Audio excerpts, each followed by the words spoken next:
Oh man, so man, look, number one, I'm gonna just say this. We're gonna set the tone. I know we usually give the introduction, but I'm gonna just say this, man. I'm pretty sure that we all three of us can agree that damn NFL draft was incredible. That NFL draft was incredible. It was so much anticipation, seeing when Shedeur Sanders was going to get drafted. It was a lot of great players who we thought was going to go first in the first round. They ended up slipping to the second and the third rounds.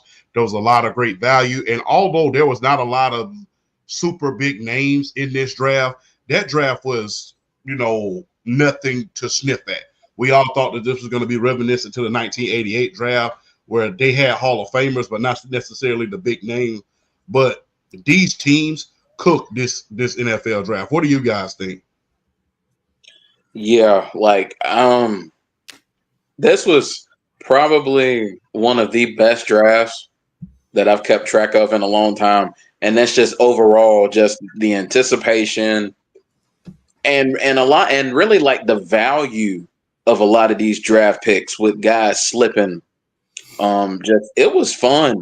It was fun. And seeing some of these guys going places where you're just like, oh man, like if they don't need them, but the fact that they're adding them to them is just like, it's crazy. So this has definitely been one of the more fun NFL drafts I've kept track of in a long, long time, and I am excited to talk about it.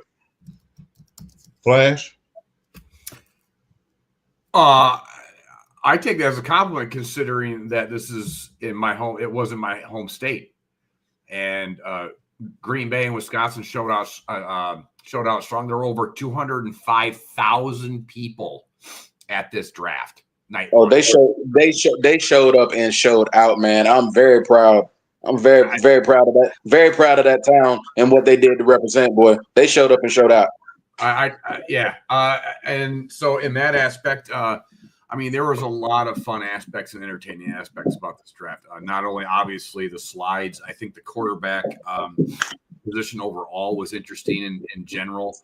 But you had moments like Wisconsin Badger players coming out and crapping on Wisconsin, and then you had Seth Rollins come out, Seth freaking Rollins coming out representing the Bears and just totally pulling a heel promo in round two, which was just, don't get me wrong, I'm a Packer fan, but that was, as a wrestling fan and as a person that has a soft spot for the Bears, that was just fantastic. That was great. So as somebody that I followed this draft a little bit more closely than I have in general in the last couple of years, this was very entertaining. A lot of it had to do with weird narratives, unfortunately, but at the same time, it drove viewership and it drove discussion on it. So the NFL wins again. It's what they do. Yeah, they do. Yeah, exactly. Yes, indeed. Yes, indeed. And shout out to my guys over there at Rec Room Sports. My boy K Witt, my man Jay, all of you guys, Jets girl, all of y'all. Got to get over there back to y'all pretty soon. And look, shout out to them, man. I really appreciate that. Like I said, along with PSP, they gave me, they was one of the ones that gave me the first opportunities to be on the podcast. So shout out to Red Room Sports. General managers and scouts, seems like they got their ish together. No one wants to be John Morrow. Look, you know what? Look, let's just get right into it, man. So, look, to start off the draft, they had a big old trade. They traded the farm in the form of Jacksonville Jaguars in order to get Travis Hunter, Heisman Trophy winner. Played both ways, not only to pair him with Brandon Thomas on the offensive side of the ball, but to get some much-needed help on the defensive side of the ball. So what are you guys' thoughts about Travis Hunter going number 2 overall to Jacksonville? And is it do or die at this point for Trevor Lawrence, considering that he has another target? Or, in the great words of the great doctor from Princess and the Frog, he needs just a little more time? I have been a big Travis Hunter fan in college. He was my Heisman Trophy pick. I thought he was the best player in college. I mean, that's arguable. I know you got Genti and everybody else, but he did end up winning the Heisman Trophy anyways. So, but I think as an NFL prospect, trading the farm and him going number 2 overall is a stretch to me. He's still talented, but it's really there really hasn't been an NFL player to play 2 ways. And I mean that like in a consistent way. Like Dion did it in spots, but it like when he's not going to be able to do what he did in college at the pros. I know he thinks he is, but more than likely what's going to happen is he is going to gravitate to either corner or wide receiver. I'm going to guess it's probably wide receiver. Not that he's a bad corner. I just think he's going to gravitate towards wide receiver. And honestly, if you're trading up a spot or 2, or whatever, like 2 spots or whatever it was, and giving up a first round, I don't know. I just think it was a reach. And as much as I love Travis Hunter, and I think it's going to be a good pairing for Trevor Lawrence, I think it's a reach. I think it's a really big reach, and I think. So the Cleveland Browns. Oh, my bad, Flash. I apologize. No, you're fine. So the Cleveland Browns received the number 5th overall pick, the number 36th overall pick, a 4th round pick, which was 126th overall pick, and they received a 1st round pick for the 2026 NFL draft. So they received that's a haul if I've ever seen one. That's a haul if I ever seen one. But what are your thoughts, BRF? I understand where Flash is coming from, the draft capital they had to give up to get a Travis Hunter. But where I disagree is I don't think it's a reach from the standpoint that Travis Hunter is the best college football player in this draft. I think he's the best college football player in this draft. That's where I don't think it's as much of a reach. I think, as crazy as this may sound, I think he would have been a better fit in Cleveland. From the standpoint, they're better on defense, and the offenses with me are kind of. I don't want to see. Here's the thing, though. Trevor Lawrence has underachieved at the quarterback position. If you want to say they're better on offense because of Trevor Lawrence, I mean, it's not saying much because you got to look at the bar you're setting with the Cleveland Browns at the quarterback position. I mean, Deshaun Watson has basically been one of if not the biggest bust changing teams in the history of the league. And now their quarterback room is him and Flacco and Kenny Pickett and the 2 draft picks, which we will get into later. I mean, everybody knows Dylan Gabriel, Shedeur Sanders. So that's a big quarterback room now, overflowing. I see Flacco being the number 1 going into the season. I'll be completely honest with you. I'll keep it a buck. I think Shedeur is going to go in as he's going to be the number. I think he's going to come out to the season as number 2. That's just how I feel. I guess where I think ultimately he's going to gravitate more towards the offensive side of the ball because I just feel like he's going to bring more to the table on that side. I mean, you've seen the highlights, you've seen the ball skills. I mean, S plus tier elite ball skills. Yak, obviously one of the more athletic dudes, one of the fastest dudes in the league. I feel like he's going to gravitate more to the offensive side of the ball, even though he does display a lot on the defensive side of the ball. I mean, obviously, I've talked about the ball skills. He's got amazing zone coverage instincts. I mean, they showed some clips like his baiting as a corner is top notch. He's amazing at at reading quarterback's eyes and making plays. Like as soon as the ball leaves the QB's hands, he's awesome at that. So I definitely think there are going to be opportunities for him to play both sides. I mean, Jacksonville, they have some pieces on defense. I think this is how I feel about Travis Hunter. I think going to Jacksonville, he's going to gravitate more toward the offense. I believe if he went to Cleveland, he would have gravitated more towards the defense. Yeah. I feel like if he went to Cleveland, he would have gravitated more towards the defense because I feel like what he would have been able to add to that defense. Already having a Denzel Ward, you have Myles Garrett. I mean, you have more talent on that side of the ball. Just coming in, being a corner off of the back. I mean, you're not about to sit here and target Denzel Ward like 10, 12 times a game. I mean, he's one of the best corner. I mean, Denzel Ward's a top 10 corner in the league, so you're not about to go at him a bunch. So I feel like he'd probably be able to play more zone. He'd be able to do his thing more on the defensive side of the ball in Cleveland as opposed to Jacksonville, where I think with Jacksonville he's just going to gravitate more so the offensive side of the ball. But I don't think it's as much of a reach just because I feel like he was the best college football player coming out. So I feel like my only gripe with the Cleveland Browns is they've done this before.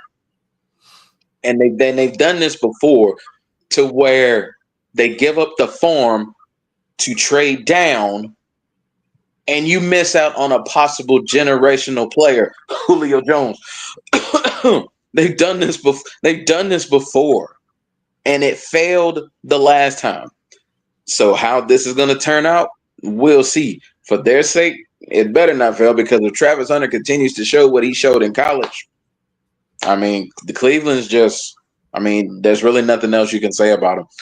I personally don't think it's as big of a reach because of the status of Travis Hunter coming into this draft. I personally feel he was the best player in the country coming out in the draft. So I don't think it's as big of a reach. I don't blame Jacksonville for wanting, for taking a shot at a Travis Hunter, because if he continues his growth and turns into the player, really grows more and becomes that that absolute stud opposite of Brian Thomas, potentially the sky's the limit with your offense if Trevor Lawrence can get it together. So I don't think it's as big as a reach. I don't think it's as big a reach. I just think you could have. I just think giving that, we can talk all day how dumb the Browns are as a franchise. I mean, that's that's an easy discussion. The reason why I think he gravitates towards the offensive side of the ball is Jacksonville's success hinges on Trevor Lawrence finally making that leap. So I think as much as they drafted him as a corner, I don't think he continues to play. I don't get me wrong. I think having him as a potential spot corner player is extremely valuable, but I don't know. I just think giving up that much for him is much. But hey, if he pans out and he is what he's supposed to be, and Lawrence takes that jump, then honestly, then maybe giving up what they gave up is not that bad. I mean, they have a great lineup now, so it's, can they just kind of put the pieces together, and can it actually function as a unit? So I guess that's the biggest thing. If it works out and Travis Hunter is Travis Hunter, then I don't think anybody bats an eye at this trade a year or two from now.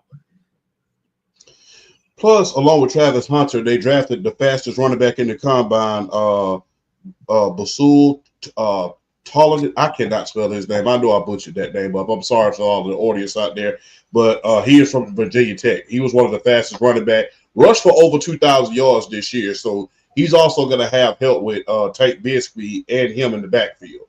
Yep. So if they were able to, if this goes like it's supposed to, then, hey, they should have some good things on the offensive side of the ball. I really think, I'm just going to be real. This is just me being honest, because, this organization also runs AEW, and you know how that is right now.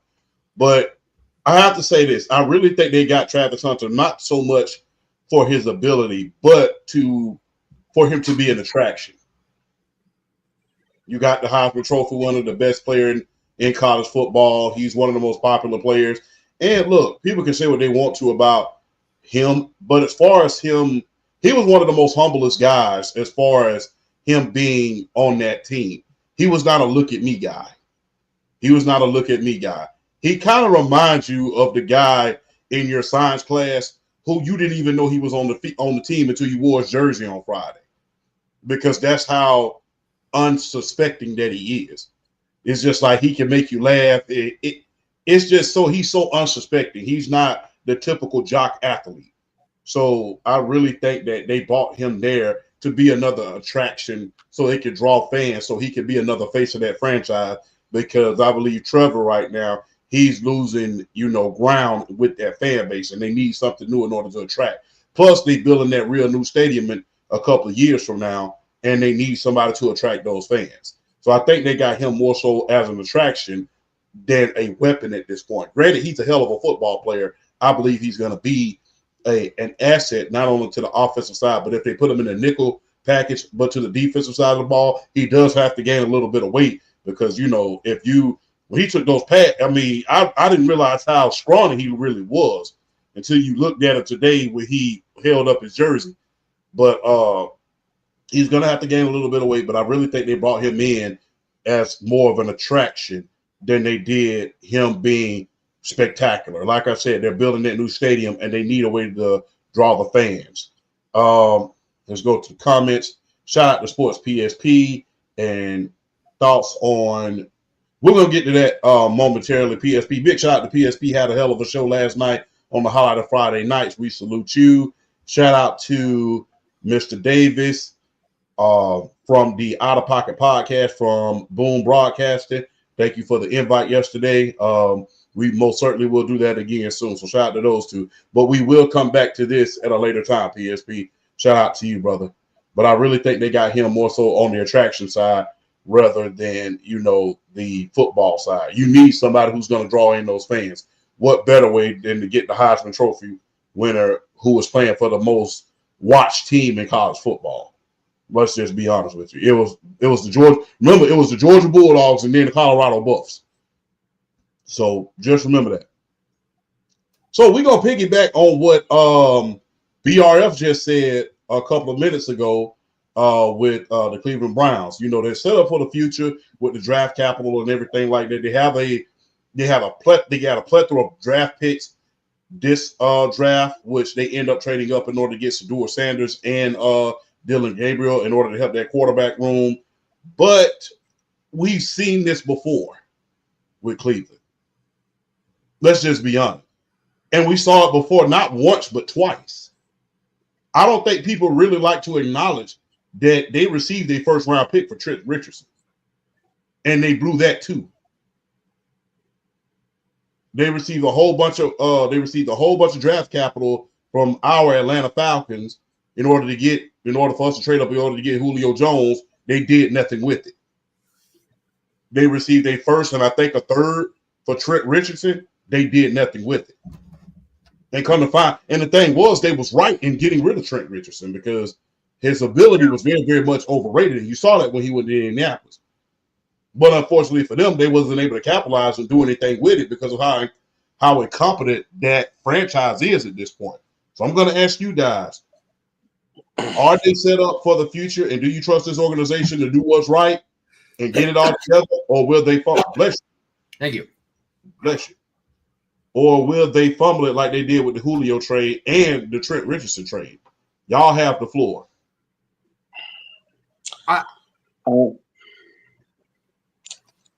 Oh man, I don't trust them. I don't trust them. Oh, I don't trust them. They're set up. They're set up good. They're set up good. I mean, you gain the draft capital that the Cleveland Browns obtained. They're set up good. I don't trust them. I wouldn't trust them with my life being able to draft college football players. I will say this though. I do like Mason. I do like the Mason Graham pick. I think he's not as flashy as getting a Travis Hunter, but I like the fit on that Cleveland defensive line. He immediately lines up next to Myles Garrett. And good luck to all you left-sided offensive linemen out there having to deal with those two side by side. Good luck. We will all pray for you. But I don't trust them. I don't trust them to be able to get this right again. I don't, because they had ample opportunities. after the Julio Jones trade to really kind of make a statement and show that they were serious about rebuilding that franchise and bringing some prominence back to Cleveland, and they just didn't do it. I mean, now, they had that run when Baker Mayfield was a quarterback. They had that run. They had that run to the divisional round that one year. But I mean, really, outside of that, it's like, what has there been? I mean, yeah, and I guess the playoffs 2 years ago. But outside of that, what have they done? What have they done? They have not done a thing. I don't trust them. I don't trust them to fully get this right. And honestly, if I feel like it just is going to is really going to hinge on the quarterback room. I feel like them drafting Dylan Gabriel and Shedeur Sanders is going to go a long way in the future of the franchise. Ultimately, you would think one of them has to take control and take the leash of this franchise. One of them has to do it. I think the betting favorite would probably be Shedeur, but even still, one of them has to do it. And if neither one of them can take the keys to this kingdom and take it somewhere, then if I'm a franchise and I see the Cleveland Browns in the top 5, if I have a shot to move up to get their pick, I'm doing it 10 times out of 10 because they're going to screw it up. They're going to fold. They're going to give you what you want, and they're going to screw it up. I mean, if they don't get this right, they're going to continue to be a prime target for teams that want to trade up and move up in the draft. They're going to be a prime target because they continually get this stuff wrong. If they get this wrong, then I feel like there's no coming back. If they get this wrong again, it would take like a miracle to really kind of save them if they get this wrong. Flash. It's the Browns. You're the Browns until you're not. Like, you're literally named after like a turd. Like, I just, and it's a turd franchise. And honestly, even their draft strategy, as much as they came away with the haul from Jacksonville and everything else, what are they doing? Don't get wrong, getting Shedeur Sanders in the 5th round. Now that's going to come. We can talk about. We're going to get to that eventually, but is fine, I guess. But did anything they do really make sense besides the draft? What they got from Jacksonville. You get the 2 young quarterbacks, I guess. But to their credit, quarterback. What are they doing at quarterback? To their credit, we don't know.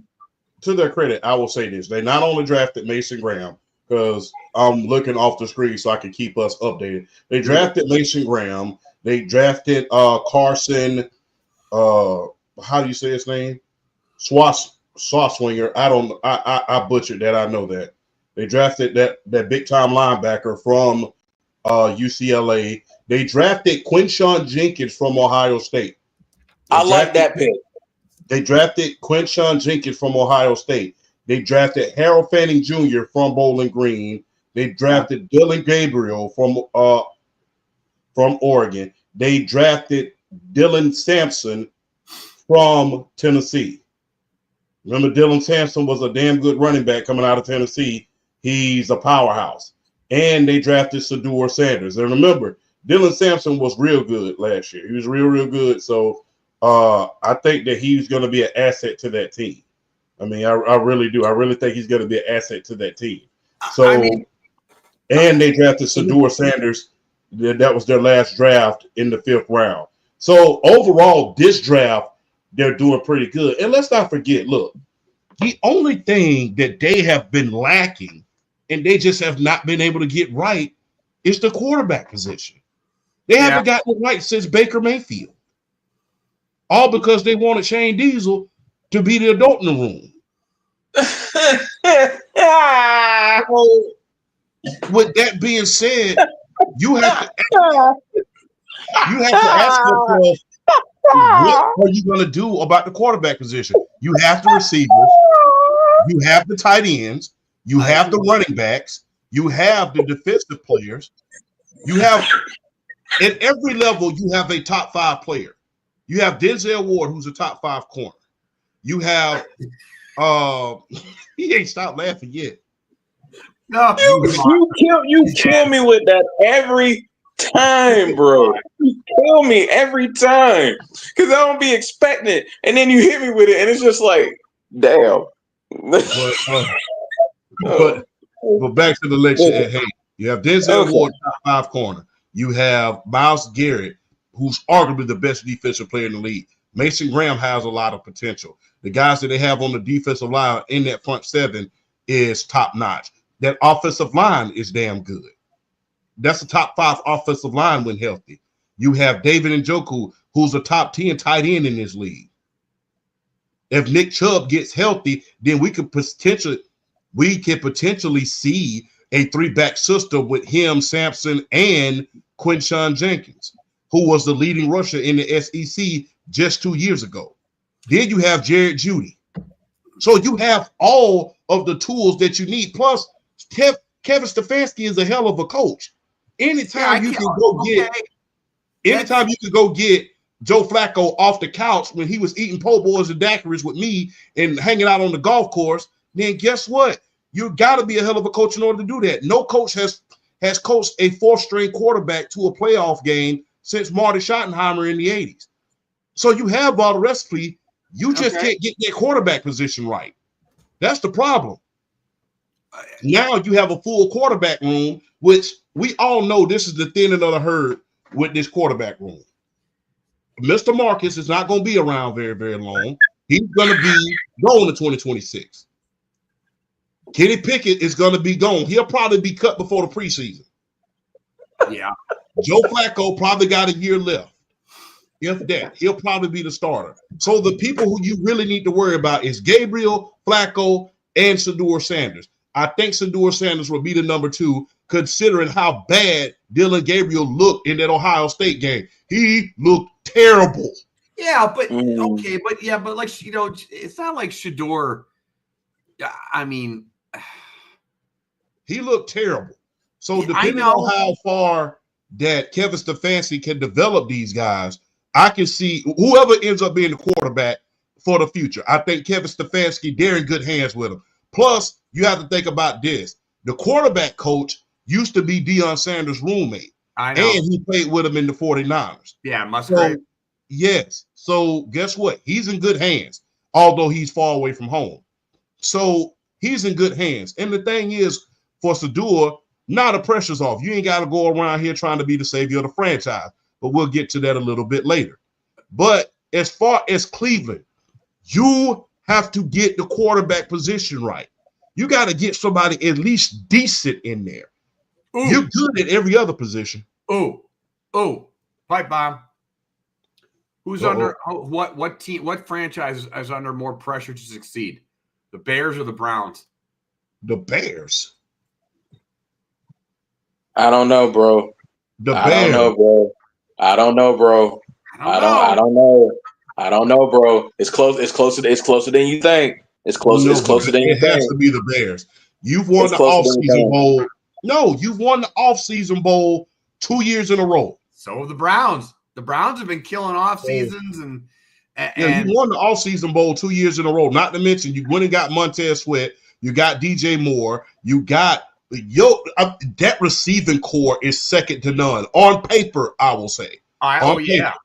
You have Luther Burden. You have Rome. You have DJ Moore. You just drafted that tight end out of Michigan, which I don't know. Can y'all answer me one question? What did Tyler Warren do? What did he do? Like, did something come out about him or something? Because I thought Chicago was going to take him.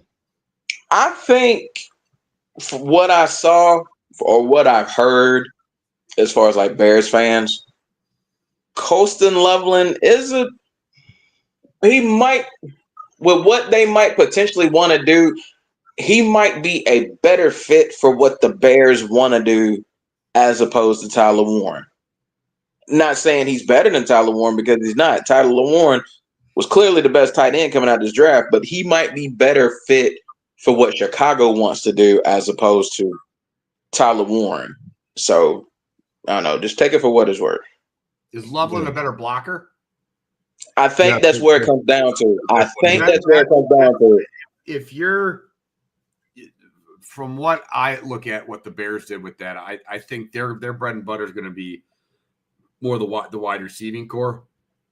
If you have a tight end who's a better blocker, I'm not saying he's going to be, but it's like having an extra tackle in there. And so if he's a better blocker, not to mention you're going to want to be able to run the ball too. So that's probably BRF's probably right on that. Probably here is that if he fits better to what they want to do. Yeah, because I think a lot of what the Bears are going to want to do is predicated. There's still going to be a run team, play action. I think with Colston Loveland, with Cole Kmet, now you're going to see a lot of 12 personnel. You're going to see a lot of 2 tight end formation because he is still a really good route runner. He still has really good hands.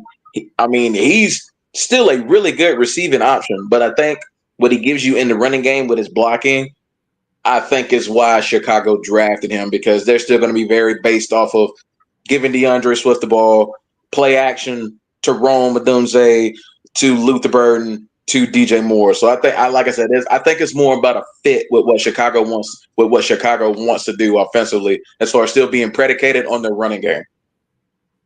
Yes. But they've won. And not to mention, this is just what they did in the draft. Let's not get into it. They went and got a whole new offensive line. They got the coaching that they needed. They got Ben Johnson, who was very, very sought after. They got Antoine Randall L. They got the new defensive coordinator. I think Dennis Allen is their new defensive coordinator.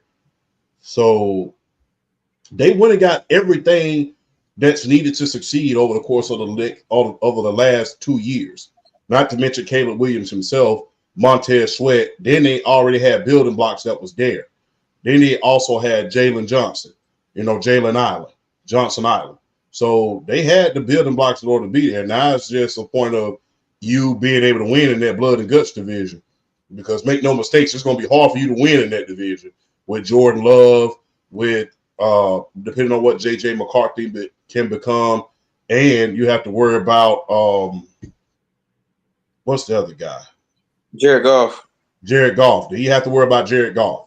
So it's not going to be easy, because although they've lost Ben Johnson, the Detroit Lions are still a hell of a team, and they drafted well today. So it's going to be something to behold. But I think the Chicago Bears are on the more of the ire because of, number one, the quarterback turnover that they've had the last couple of years. They finally drafted Caleb Williams and said, this is our guy. They got the offensive coach. They've won the offseason Super Bowl. Not to mention, people don't understand that big, huge trade that they made with the Houston Texans in order to get him. Remember that trade? Remember the trade? Mm-hmm. Yeah. Mm-hmm. Yeah. Sorry. So hold on. Was it with Houston? No. No, it wasn't. Are you if you're talking about Tooney, it was Kansas City. It was Kansas. Yeah, Tooney with Kansas City. But yeah, that big trade that they made in order to get all of these picks, yeah, they outdid themselves. They really outdid themselves. No, my bad. The trade that they did with the Carolina Panthers. That trade officially completed today. Yeah, it completed today. So with that trade, which was the biggest trade arguably in Chicago history, is another reason why they're up under the ire. Not to mention, Bryce Young just got a hell of a lot better going down the stretch of the season. So I think it's Chicago. Yeah, the Bears turned that into front. They basically, this is what they traded Bryce Young, essentially, for DJ Moore, Darnell Wright, Tyreek Stevenson, Caleb Williams, and Luther Burden III. There you go. That's, man. It's good if Luther Burden turns out to be a good receiver. Well, no, it's good if Caleb ends up being who he's supposed to be. Well, All the other guys that too. All the other guys could fail, and if Caleb is a top 5 quarterback in the league, it doesn't matter. It's a success, yeah. Don't matter. What do you think, BRF? I do think Chicago is under I don't know. So here's my thing. Cleveland has in my opinion, has a wild card playoff roster minus the quarterback. They have a playoff roster without the quarterback. That's why I think it's not, even though Chicago might be under a little more pressure, there's an argument you can make with Cleveland, and it doesn't help them that you gave Deshaun Watson all that money, and he's been a total bust since he got there. So now, not only are you under pressure to do something about this playoff ready roster, you have to find your quarterback. You got one of these quarterbacks got to do it. One of them has to do it, because you're lucky Myles Garrett stayed. You are lucky Myles Garrett took the money and stayed. Because if Myles Garrett doesn't take that money and stay, this is a do or die year for the Cleveland Browns. I think if Myles Garrett doesn't stay, they blow that thing completely up. If Myles Garrett doesn't stay, Myles Garrett, I think at the very least takes a little bit of pressure off as far as should we blow it up this year? Because now you pretty much got money into your, like, not even including Deshaun Watson. You got money in Denzel Ward. You got money in Myles Garrett. And I think you got money in Jerry Jeudy now. So you got money at prominent positions now. So you're not rushing. You're not in a bigger rush as you would have been had Myles Garrett left. So where I do agree, Chicago might be under a little more pressure. This is why I say the gap isn't really that big, because Cleveland, they're under pressure from the standpoint they got to find a quarterback, because this team's ready to make. I think this team is ready to make the playoff. They got to get quarterback right. I mean, I think everybody forgets. I think the Bears are the. I think it is the Bears, but I think the Bears are the part that where you fall on the Bears side. It's more kind of recency bias on why they're under more pressure. The Browns literally went and gave the first massive guaranteed contract to a dude that hadn't played barely in a year and a half, and then was on SA allegations up the wazoo, and that has failed miserably when they had how close they were to getting to a Super Bowl with a quarterback who now is in Tampa Bay and succeeding, and might I add, succeeded Tom Brady. I didn't think about that. Mm-hmm. Well, mind you. And BRF's right. We all thought Myles Garrett was gone.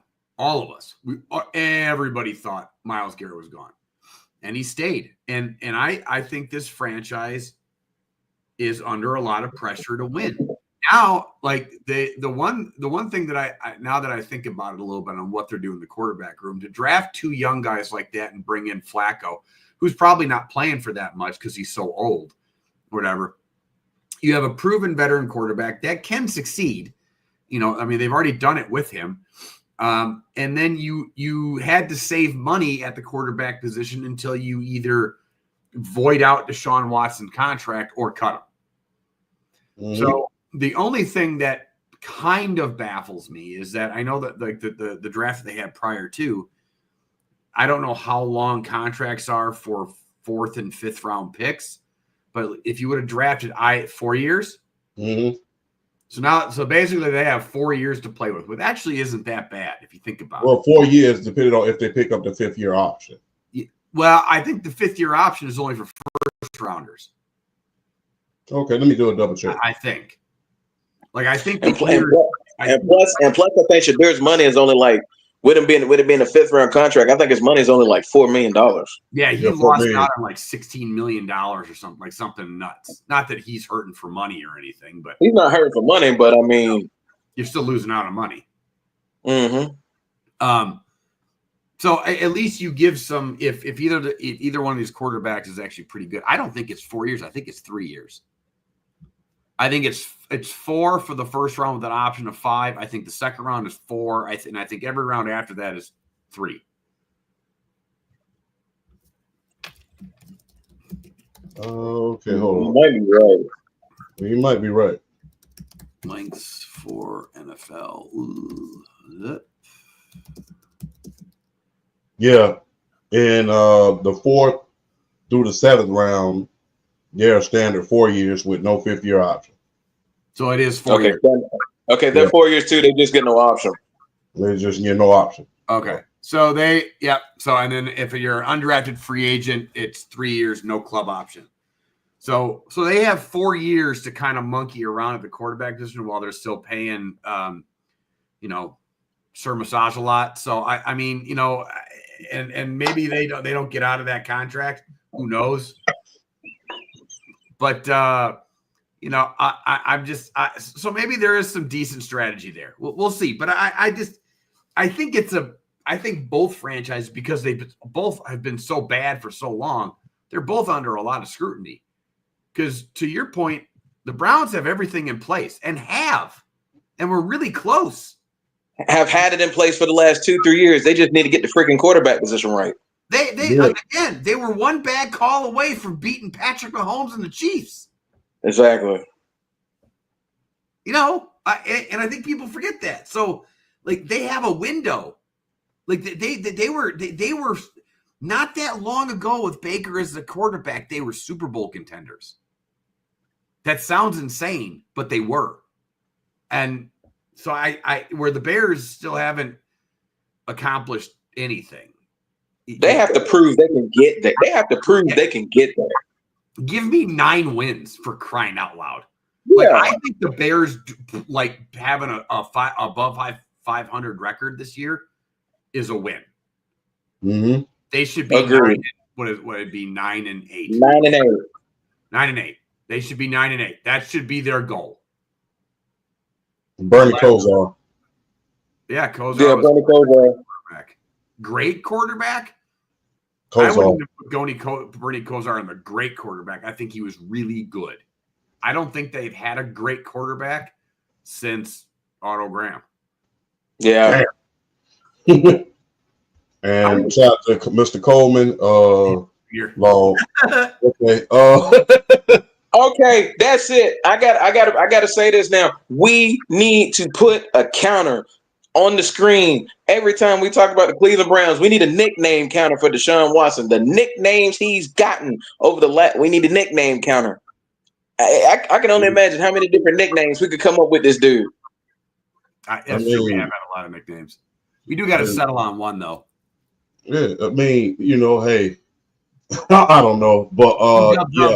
I don't know, something.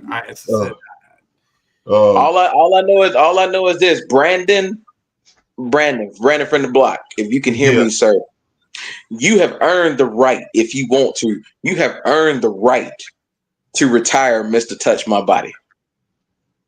That was Hall of Fame. That's Hall of Fame level laughter right there. That's one of the greatest clips in the history of clips when Brandon dropped that. That is like Hall of Fame. That is S+++ tier. I've never laughed. I don't think I've ever laughed that hard on the air in my life. Dude, I'm telling you, between Justin Tucker, Deshaun Watson, and P. Diddy, and they're going to be an all-boys band in prison pretty soon. I mean, it's not looking good. We're gonna call it the rub and tug at the soak and poke. The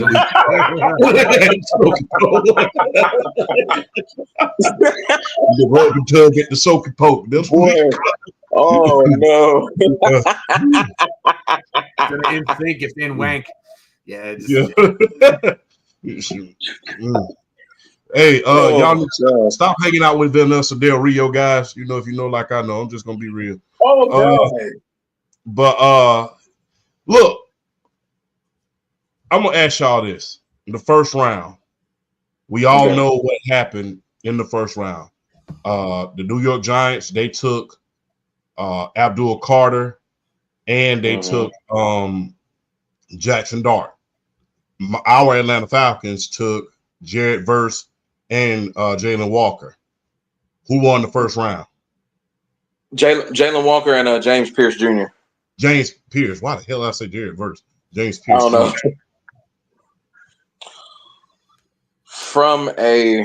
You know what I'm going to say. But, honestly, from a value standpoint, I'm going to pick us. I'm picking us from a value standpoint. Now, Abdul Carter, best defensive end coming out. When he fell to 3, it was a no-brainer that the Giants were going to pick him. Jackson Dart, even though he had first-round hype, to trade up that far to get back in the first round and take him, that's a reach for me. Because he had first round hype. He's got the tools, but I think from a value standpoint, I'm going with Atlanta. Jalen Walker at his peak was not getting out of the top 10. He slips all the way to 15. Atlanta had no choice but to take him. James Pierce, outside of Abdul Carter, arguably the most pro-ready defensive end coming out. You trade back up to get him at 26, where he was possibly projected top 15 draft pick. So if you're looking at it from a value perspective, it's Atlanta. People are just going to look at the quarterback and just automatically say, well, the Giants. But from a value standpoint, for me as Atlanta, to get a top 10 projected draft pick at 15, to get a top 15 projected draft pick at 26. And I want to school people a little bit because I've heard some rumblings and people say, well, I think they gave up a little too much for James Pierce. Here's why I don't think they did. All they really did was cash in next round's first round pick this year. Yes, they traded the second for the third, but you also have to look at what they turned the third into. They turned the third into Xavier Watts, 2-time first team All-American safety, who really doesn't have any weaknesses in his game. He's basically a first round talent who slipped all the way to the third round. And then the fact that they were also able to get Billy Bowman out of Oklahoma, very underrated player, I might add. So I'm looking at it from a value standpoint. It's Atlanta for me. Well, since I'm sitting here with 2 Atlanta Falcons fans, I think I'm going to take the other side just to play devil's advocate a little bit. I think the Carter pick is great. I think it strengthens that defense that's already on the level up. The thing that they've been struggling with is getting that offense going since they let Saquon Barkley go for some ungodly reason, and gave Daniel Jones a 5th-year option, which nobody else has still figured out why that's been done either. Or that was done. So I really like what the Giants did trading up. I think in the draft for Jackson Dart was a little bit of a reach, just because overall I think the quarterback class in general this year is pretty average. Mid. Yeah, I don't think it's really that good. So I think that's potentially a risk. Although at the same time, with him sitting behind Russell Wilson for a year, that might be a good thing. So I think it's a good fit in that aspect. I think getting Cam Scatbo. I like that. I do like that. Scatback, Cam Skibbity Bobbity Boo. Get him. I think that's a great pick to kind of do the 2 back there with Tyrone Tracy. So I think the offense, and then to throw it in, you have the offense with what's the wide receiver? LSU. Malik Neighbors. With Neighbors. I I think the pieces are kind of coming together. And if Jackson Dart can take a year to kind of sit and learn, and you know, we've been hearing for years how great, you know, Ryan Dayball is about, you know, doing stuff with quarterbacks. Well, let's see it. Now you got a kid with all the raw abilities possible and a year to sit. So, you know, this is another franchise that's kind of under a lot of pressure right now. Now you added some really good pieces. Let's, you know, we should start seeing them ascend in that division. Do they do that?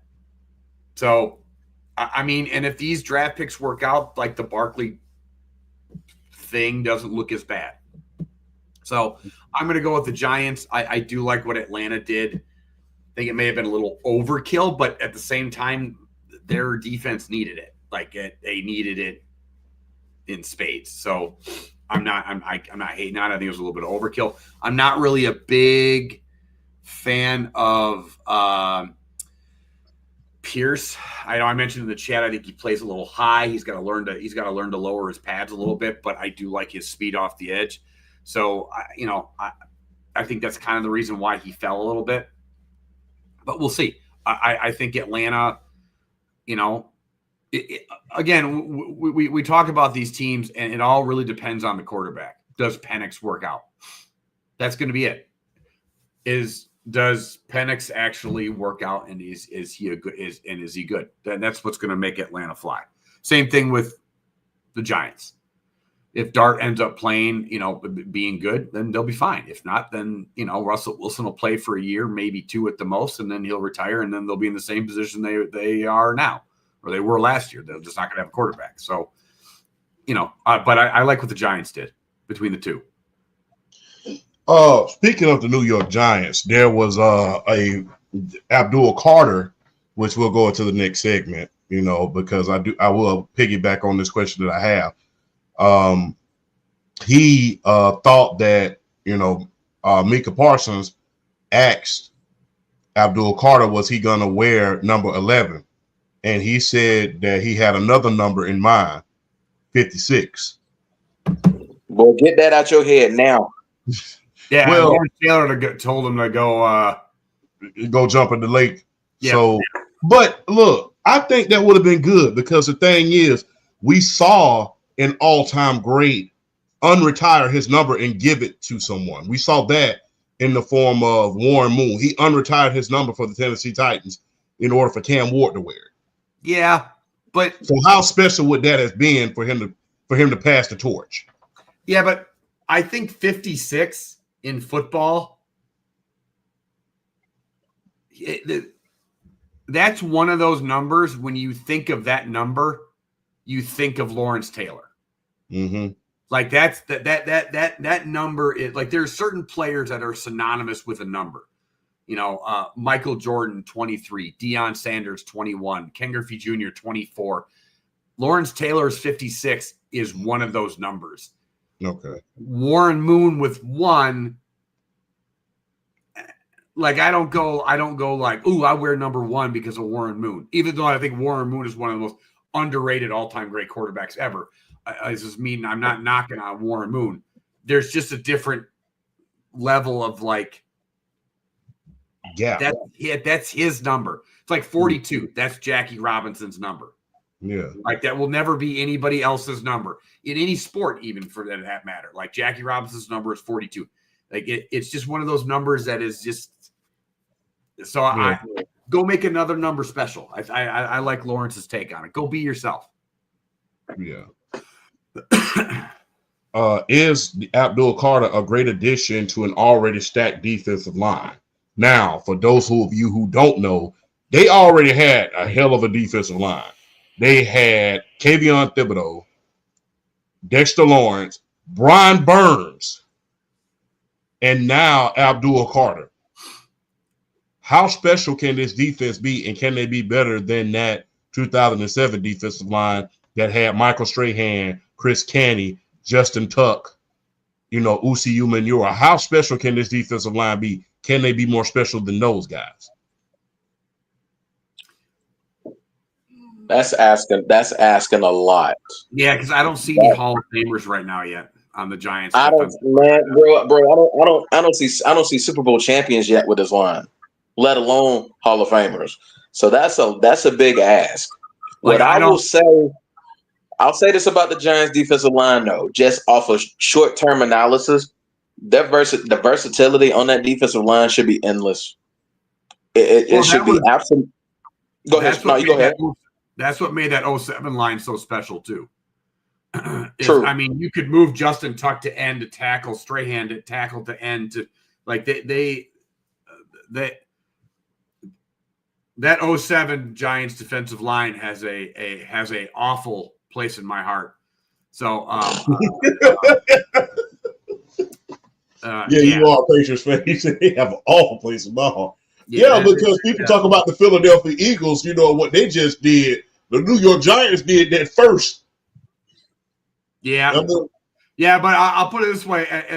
They did it first, but at least,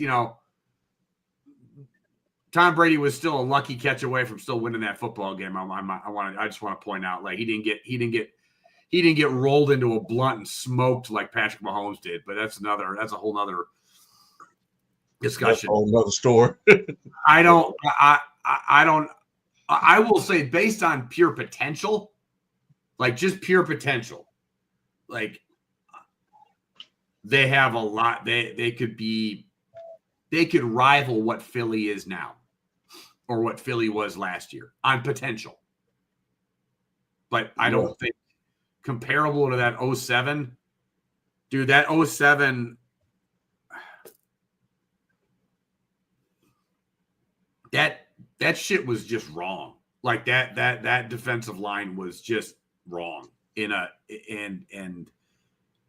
I look back at that defensive line. Like I said, they have an awful place in my heart, but at the same time, like, at much respect, because they were vicious. Like, dude, they beat. I watched them beat the snot out of the goat. I mean, like I've only seen that dude get his butt whooped one other time, and that was against the 2015 Denver Broncos to watch somebody just beat the snot out of Tom Brady. And so that's a lot. That's like an all-time great defensive line. So I need to see stuff first. Okay. They have. I will say this though: the ceiling is high because you look at the athleticism of all four guys, and that includes big 6'4", 330-pound Dexter Lawrence, who pound for pound might be the most athletic of the four, and that is a frightening thought to have, but it's true. Dexter Lawrence is one of the scariest defensive tackles we've seen come into the league in a long, long, long time. I mean, just at his size, his ability to not only stop the run, but his athleticism in the pass rushing game is freaky. It's freaky. It's Aaron Donald plus another 50 pounds. That's how freaky Dexter Lawrence is. But the ceiling is there, like with Kayvon Thibodeau and Brian Burns and Abdul Carter added him into the mix. I think the ceiling is higher. Like, I think you have possibilities for a little more versatility there, particularly with Abdul Carter, because I like Abdul Carter's size from the standpoint. He could be that guy, I think, with his size and his strength that could kind of be like what Justin Tuck was. You can move him. You can play him at the end. You can play him inside at the tackle in certain pass rush situations. I think Abdul Carter's size and strength and his ability to kind of, to take on blocks and everything like that, I think he gives you that kind of similar versatility. So I like the potential with this defensive line. Yeah, but that 07 line was just, my man, that was, I mean, from a defensive line perspective, that 07 line is easily one of the greatest unit performances in the history of the Super Bowl. I mean, their ability to just dictate the tempo of that entire game from first quarter to fourth quarter, and what they did to that Patriots offensive line is criminal and should just be evaluated. What they were able to do for 4 quarters and holding the New England Patriots, the 07 New England Patriots offense, holding them to 17. What was it? 17-14. Held them to 14 points. They held them to 14 points. That's one of those you keep in the time capsule. And when you want to educate someone on how a defensive line can be at its peak, you're going to show them the 2007 New York Giants a lot. Hey, absolutely. I never forget Tom Brady. I watched Man in the Arena on ESPN.com. Watched that documentary, by the way. Never forget, I watched that documentary. He said there was times that I literally had to make sure that these guys wasn't jumping off sides, because I thought they were jumping off sides, but they wasn't. They were just getting off the ball just that fast. Yeah. I mean, and eventually he said, I had to ask Josh McDaniels. He said, look, these dudes are getting to me too fast. I need you to roll me out. And so that's how come you was able to see how quickly he was able to move the ball on the second half of the game rather than the first half. So I'll put it this way: what the Giants effectively did in that Super Bowl was change Tom Brady's game. They affected the GOAT's career on a level that, I'll put it this way: that Giants defensive line messed his brain up so bad when he played the Giants again in 2011. He literally threw a safety from the end zone because he was seeing ghosts. Yeah, early in the game. So that's how good that defensive line was. Yeah. Big ups to the New York Giants, man. Say what you will, but they've always drafted well. They have 4 Super Bowls for a reason.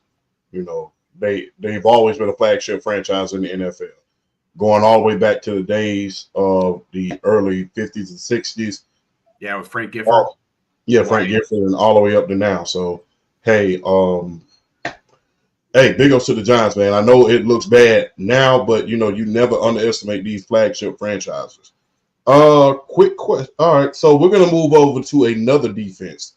Another defense who stole one of my safeties from my Georgia Bulldogs and drafted Mike Green. Now, look, Baltimore Ravens, if they're not gonna do anything else, they gonna draft good linebackers, good safeties, good DBs, good defensive line, good tight end.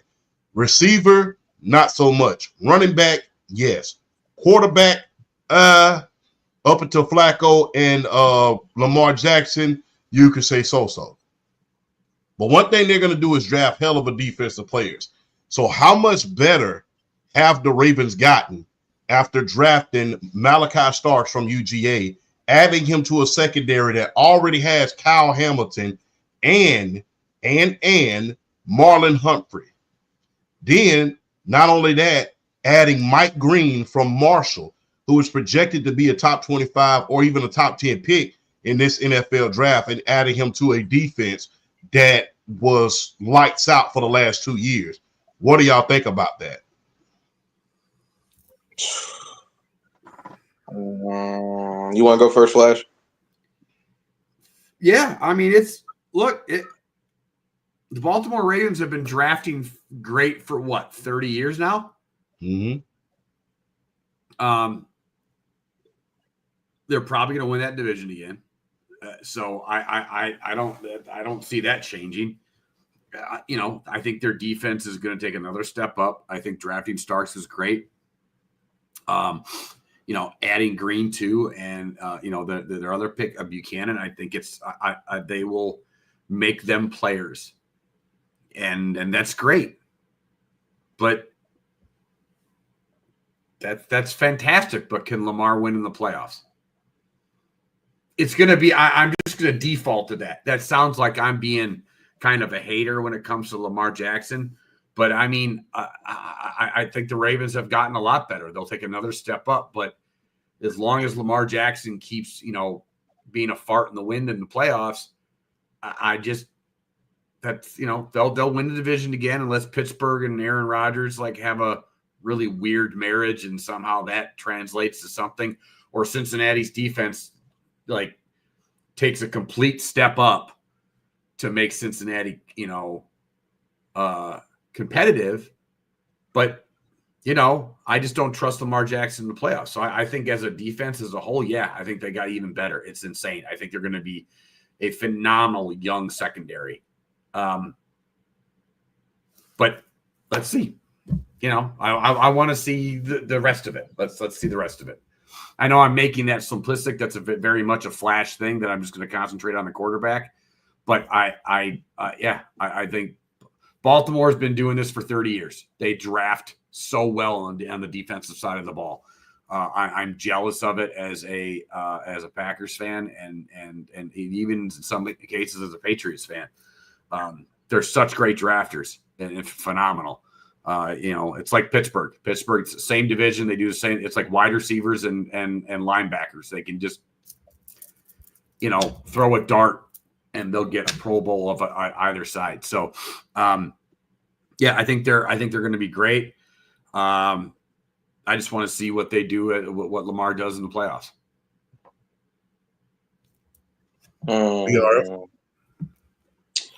I'm not going to be as simplistic. I'm not going to be as simplistic because Flash ain't the only one. Everybody's going to go to that. What can Lamar do in the playoffs? I'm not worried about that yet. We talking about the defense. I want to analyze him on the defensive side of the ball. I love the Malachi Stark pick for one reason. It's going to let Kyle Hamilton to continue to do Kyle Hamilton things. It's going to allow him to continue to display his versatility because Malachi Starks, let's face it, he's a ball hawk.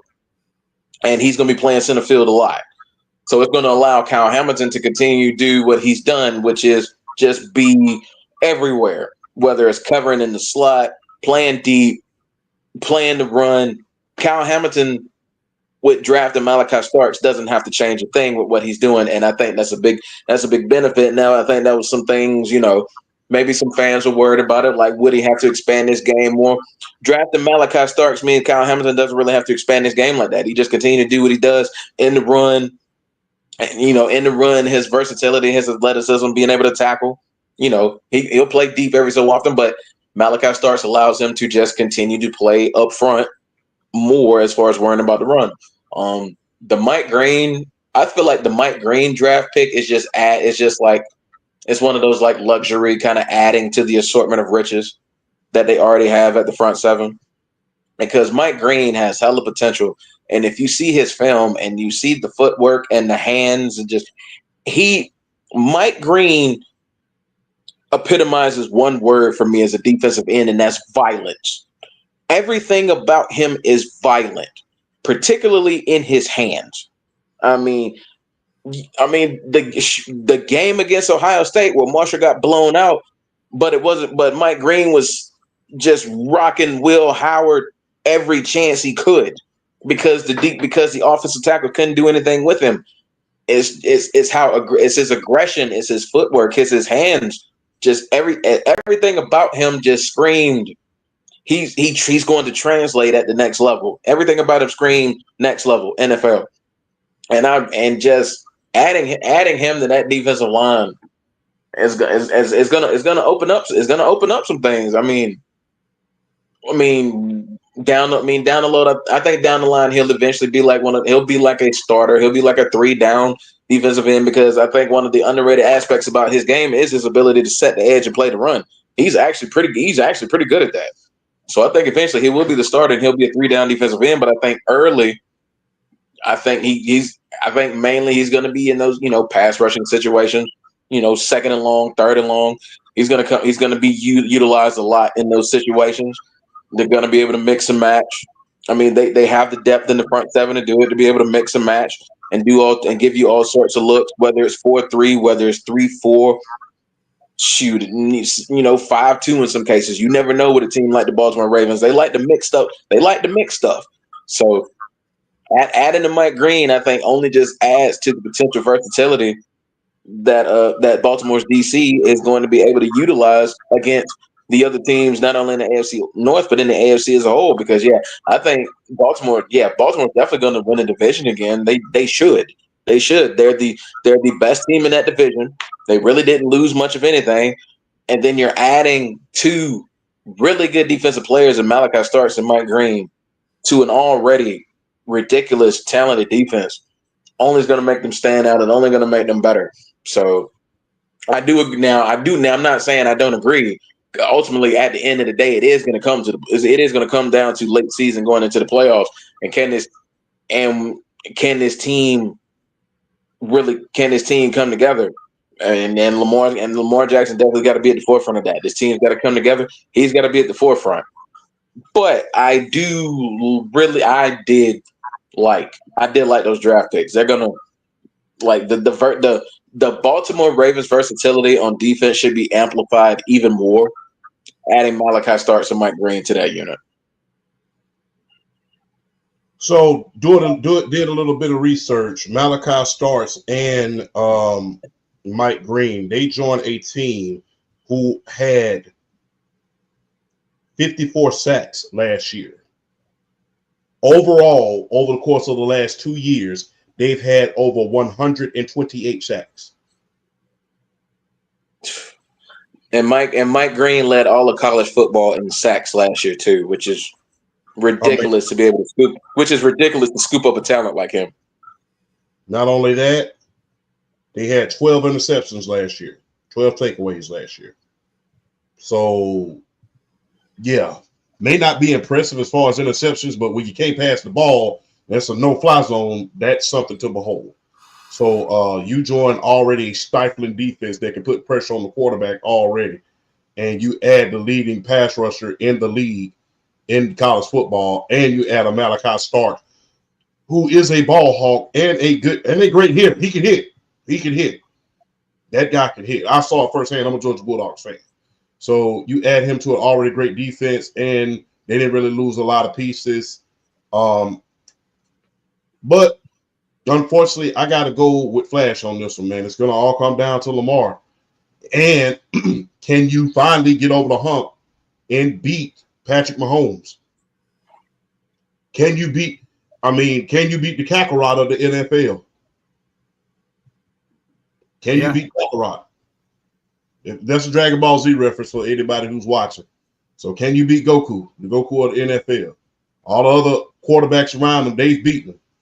But all the quarterbacks that's around the league, they haven't beaten them yet either, except for Jalen Hurts.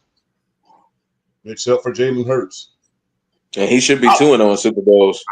Yeah, he should be 2-0 in Super Bowl. You know, ironically, do y'all know the only person in the Z Fighters to ever beat Goku in a physical fight? Do y'all know who that was?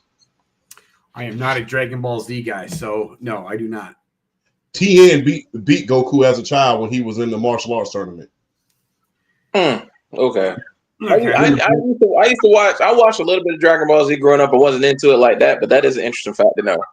Yeah, TN actually beat Goku twice in the martial arts tournament. So, yeah, so Jalen Hurts paid Tien Shinhan to Patrick Mahomes' Goku. So look, everybody knows what we was watching all day. Everybody knew what we was watching for all day, and that was the Shedeur Sanders watch. Everybody had him projected as top 10. When the Saint passed on him, we was like, uh-oh. And then when the Steelers passed on him, it was really like a uh-oh. Then we got to day 2. Then we got to day 2 past the first and second round. I'm like, somebody's going to get him now. They end up drafting Dylan Gabriel and Jalen Milroe over him. Remember, Cam Ward and Jackson Dart went above him in the first round.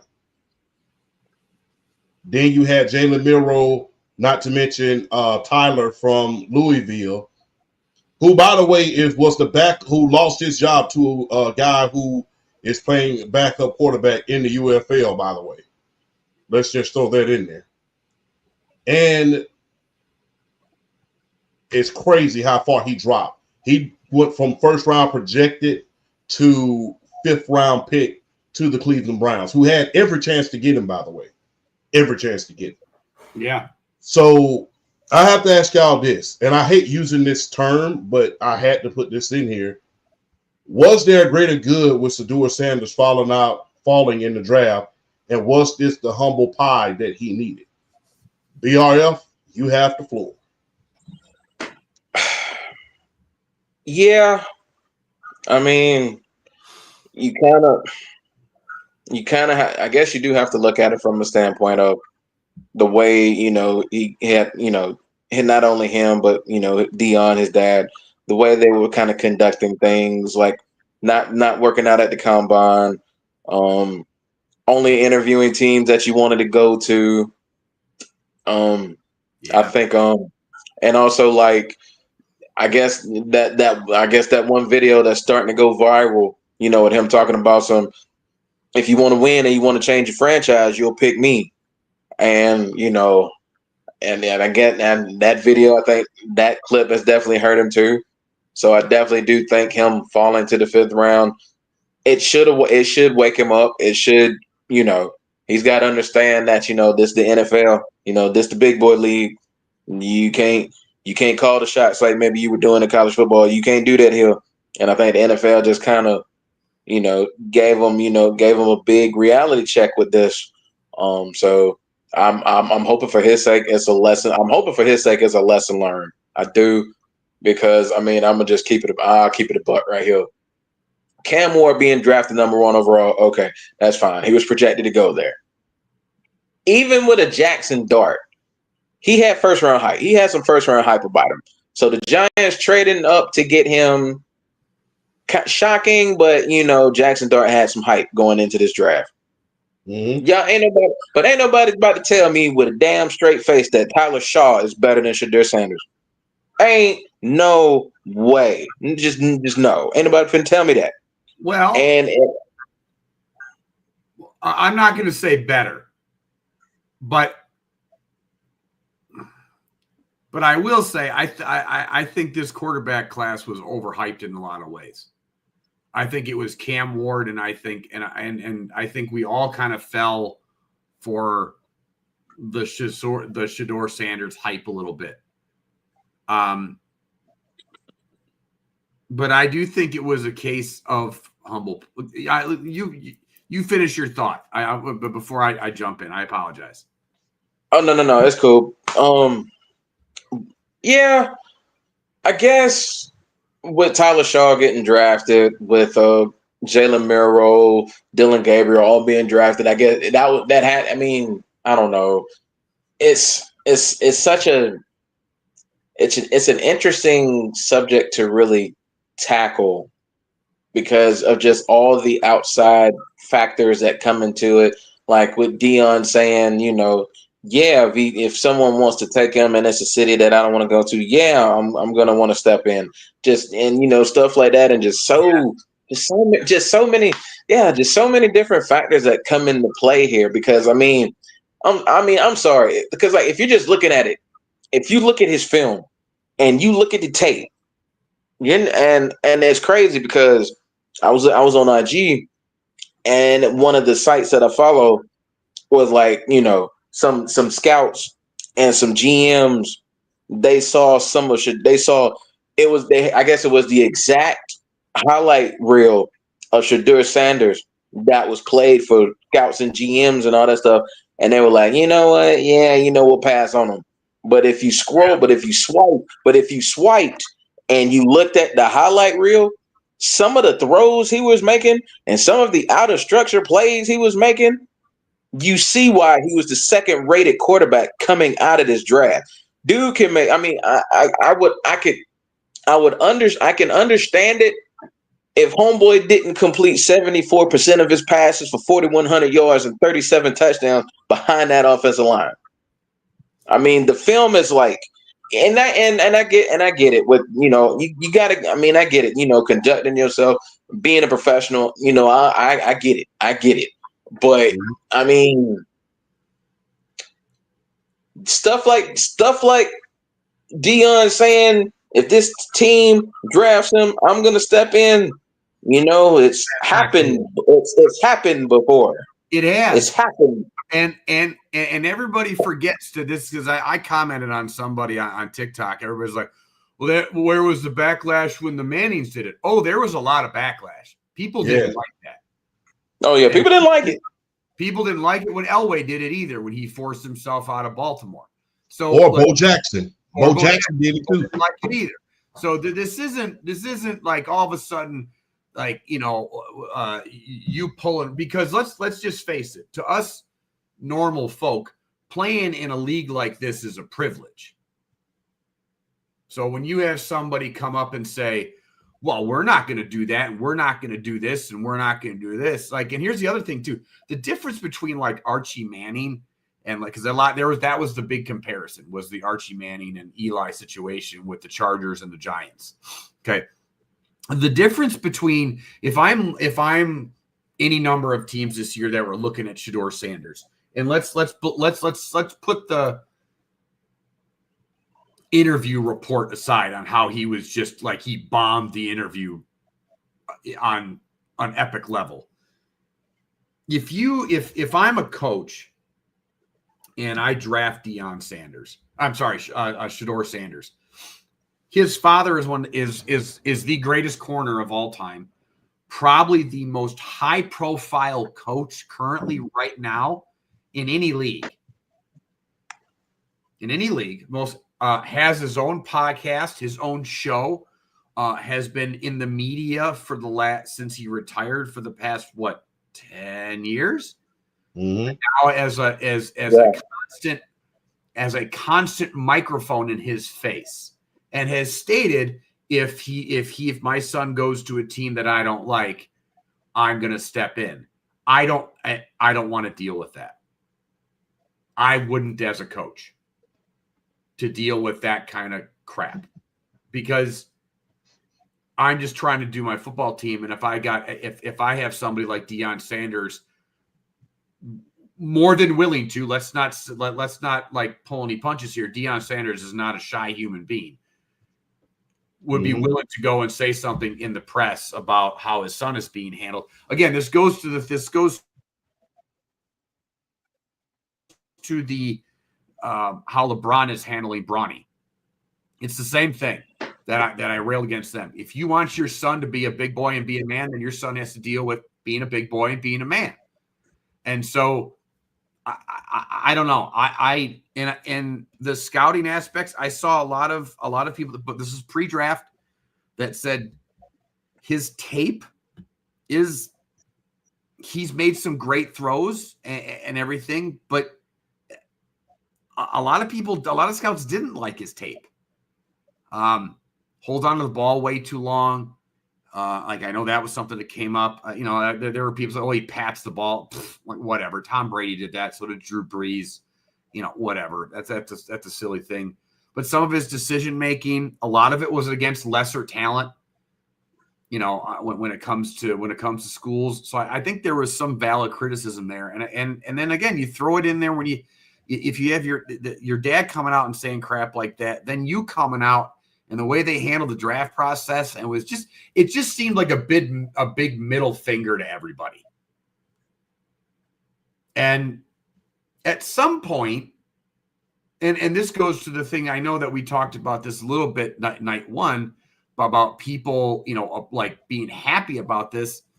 When you act like an arrogant fool, people are going to be happy at your downfall. It's just a part of society. People will put up with your arrogance if you win, but when you act, there's a difference between being like kind of cocky, like how his dad was when he came out, and you're just really, really good, to, it's like another famous draft pick from Green Bay Packer history, Terrell Buckley. Buckley had all the Deion Sanders flash, but had nowhere near the talent. And it's like, even coming out of college, like he was nowhere good as Deion Sanders. So is there a greater good? Yes, because I think now the pressure is off of him. And maybe this is some humble pie that was needed. So I'm definitely on board for humble pie. The thing is, look, I don't think people do their research when it comes to sports, number one. Because if you really go back to the John Elway incident, they were ripping him apart. Oh, yeah. Especially one Terry Bradshaw. He said that John Elway is not the type of person that you win championships with. So that was criticism. And remember, his dad used to coach at San Jose State. Yeah. So there was a lot. And he had an alternative, People don't know this, but hey, John Elway had just got drafted. Not only was he a top draft in football, he was a top draft in baseball. He was drafted right behind Tony Gwynn. Yeah, by the Yankees. Yes. They signed him to a $100,000 contract. So the threat was there, and it was legit. Yep. And the thing is, I'm going to just be real. For you to make a threat like that, your talent has to be so otherworldly that teams cannot resist. Shedeur is talented. I will not dispute that. But had he had, let's say, Cam Newton talent, that would have been a whole nother thing. If it would have been like a Cam Newton type of talent, and he would have won a national championship and went to a conference, won the Heisman, that would have been a whole nother ball game. Teams would have been like, oh, okay. But your talent has to be otherworldly in order to make demands. And plus, look, I'm all for you being cocky and confident. Yeah. But you have to understand this. When you're cocky and you're confident, you have to go through things. You have to pretty much walk on eggshells. You do. You have to make sure that you do everything the right way, especially leading up to the draft. This is the most important thing that you're ever going to experience. Because if they see, okay, he might be cocky, but he's going through the processes, he's going through his preparation is great and everything like that, they're going to be able to say, okay, it's valid him being confident because his preparation is great. He's going to come out here and do what he's supposed to do. We don't have to worry about him studying, and we don't have to worry about a lot of things like that. And look, I'll just go out here and rip the Band-Aid off. For people who are taking the easy way out, and BRF, you know what I'm talking about, understand this. This is not the first quarterback to be deemed cocky that end up washing out of the NFL. And that's probably why they were so apprehensive in order to take him. Let's not forget Zach Wilson. Let's not forget that. Let's not forget Baker Mayfield. They stated that they needed an adult in the room for a reason. Johnny Manziel. Manziel. Yeah, the Cleveland Browns stated, yes, he's good, but we need an adult in the room. Now, granted, they wouldn't got an adult movie star, but that's another story for another day. Then you had Todd Marinovich, Ryan Leaf. That was a drug problem more than anything else. Yeah. But he's still Todd Marinovich. Yeah. Ryan Leaf. Just to name a few. Well, so it wasn't just, people taking the easy way out. Those guys and how they handled themselves pretty much affected how the NFL treated Shedeur at this point. Because the thing is, the thing is, when they saw that interview with Shedeur Sanders and Dion talking about the offensive line, because he took a flat out beating at that Nebraska game, the second game, he took a beating. Yeah, they beat him like they beat him up that game. And the way they came out and kind of threw the offensive line under the bus, I'm pretty sure that the NFL scouts were looking at it and saying that, oh, okay, we don't want another Zach Wilson on our hands. Remember what Zach Wilson did?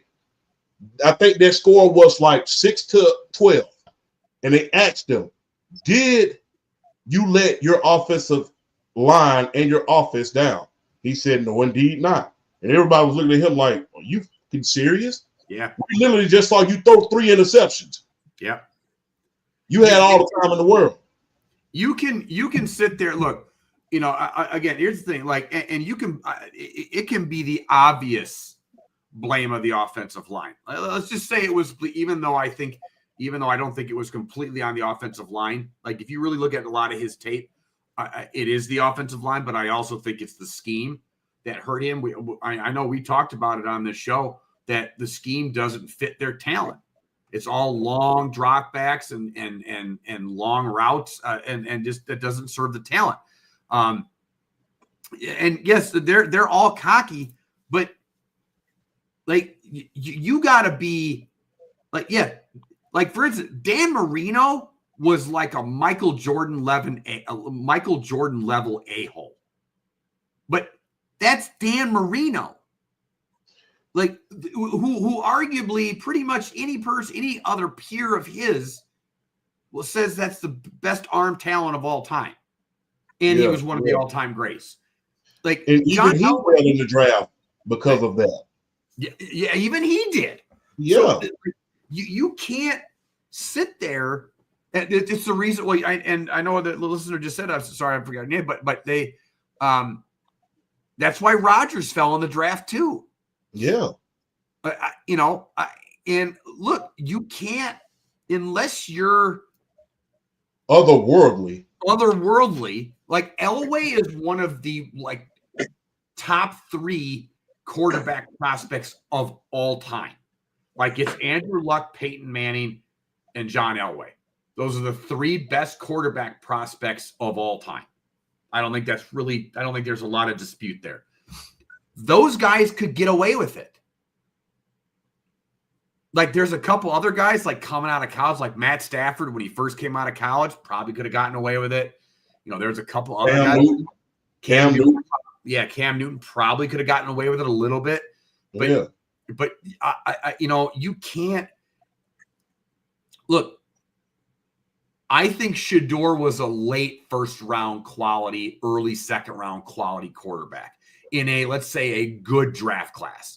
This is kind of a poor draft class when it comes to quarterbacks. Like I think it's Cam Ward and then like everybody else. And I'm not even completely 100% sold on Cam Ward either. I also think a lot of teams are looking to next year for next year's quarterback draft class, which a lot of people think is going to be far superior. So we see this time and time again, and what's sad is people wanted to go the easy route with this and say it was racism or something else. And I just am sitting there going like, look, can we not be that right now? Like sometimes can we just call a spade a spade? Like maybe the kid's just not that good. And yes, you know what? Him and his dad didn't do him any favors.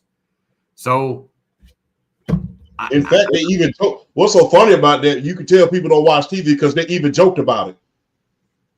Shiloh and Shedeur, they even joked about it. He said, well, if you wasn't that dude, then maybe we could have got drafted.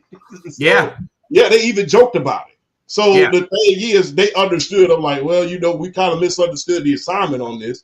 But, and the thing is, look, now that you are, like I said, I'm not for nobody being humbled. All that humble pie stuff, okay, cool. But the thing is, I'm not for that. But the thing is, sometimes you have to take a step back, in my humble opinion, in order to take 5 steps forward. Now the pressure's not on you. Now you got to work hard in order to make sure that everyone knows that you should have won in the first round. Boomer Esiason fell in the first round. He fell to the second round. He fell. Yes, he did. He was supposed to be a first round pick. He failed and ended up winning the MVP, going to a Super Bowl. So this isn't the first time we've seen quarterbacks based on attitude, based on perceived attitude, that has dropped in the draft dramatically. He lost $6 million. He lost $6 million in that draft. Yeah. He lost over $6 million. Let's just keep it real. So we've seen guys with perceived talent that drop in the draft due to certain issues. And the thing is, you have to understand this. And I think I'm gonna steal somebody's thunder because I saw this on another pod. If Shedeur was a cornerback, he goes top 10. Linebacker, top 10. Running back, top 10. When it's quarterback, it's a lot different. Yep. Because you don't want to rub none of your guys the wrong way in that locker room. And you're the face of the NFL. You're one of the main faces of the NFL and the face of that franchise. You are who the governor of that team takes when they go to these charity events. You are the face of not only the franchise, but of your prospective cities. So they're trying to make sure that they present the right image. And you got to think about this. At the end of the day, you have to approach this like you would a basic job interview. I'm just about to say that. This is a job interview. It's a job interview. Whether we like it or not. Did I like the fact that he dropped? No. But according to reports, Brian Daboll, who helped develop Josh Allen, by the way, who helped Daniel Jones get to the playoffs and help him get paid, by the way, he didn't like not only his attitude, but his preparation. Yeah. So that was an issue. So if your preparation and your interview is off, on top of, your cockiness, that's not going to help you in the phase. You can't go into the job interview, kick your damn feet up on the desk and say, hey, hire me. I want $120,000 a year. That shit ain't going to happen. I hate to tell you that. I know we live in the world of anti-establishment at this point, and everybody wants to, quote unquote, go their own way. But at the end of the day, you have to adhere to certain rules. Oh, do you remember? Hey, do you remember when Cam Newton went number 1 overall to Carolina? Yeah. And in the pre-draft process, the owner at the time, now he's gone, and he turned out to be. That's what Lucky was saying. Was not. Look, hey, that owner said, like, you can't get tattoos. You are going to do this. You're like, if you're going to be our number 1 draft pick in the face of the franchise, like, at the end of the day, just like what Champ just said, this is a job interview. Yeah. So, again, and I'm a real weird mixed bag. I'm very anti-establishment, and I don't like being told what to do, but I'm also conservative, which kind of doesn't make any in today's whatever. That don't make no damn sense. I don't know what I'm a complicated human being. The C stands for complicated, but I'm at the end of the day, you are representing not only yourself but a company and organization. And if you want the cheese, then you got to be able to milk the cow.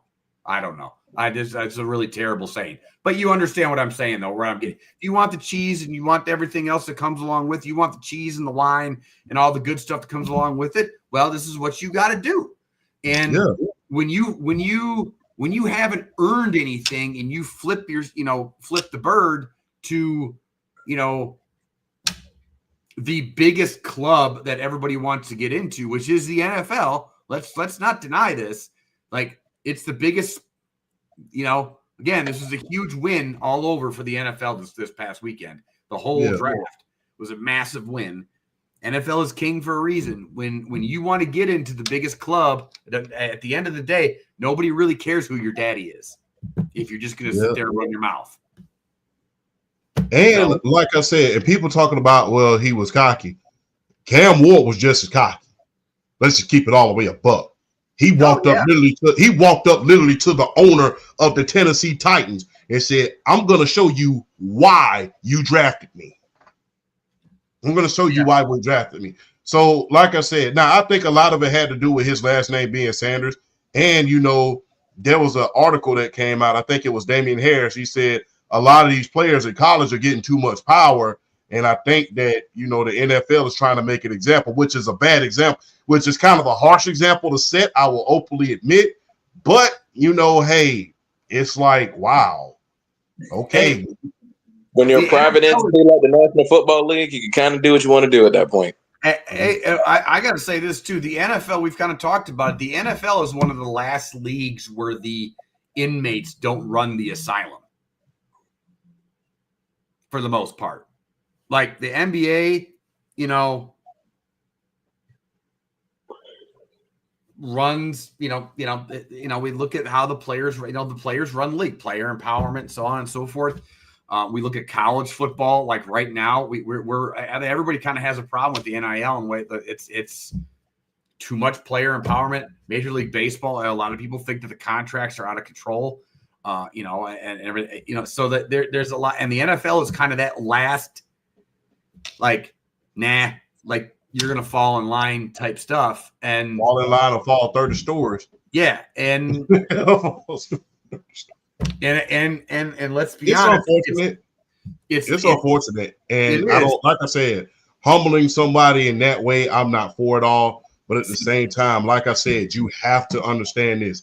This is a job interview, and the thing is, you don't go into a job interview costing yourself millions.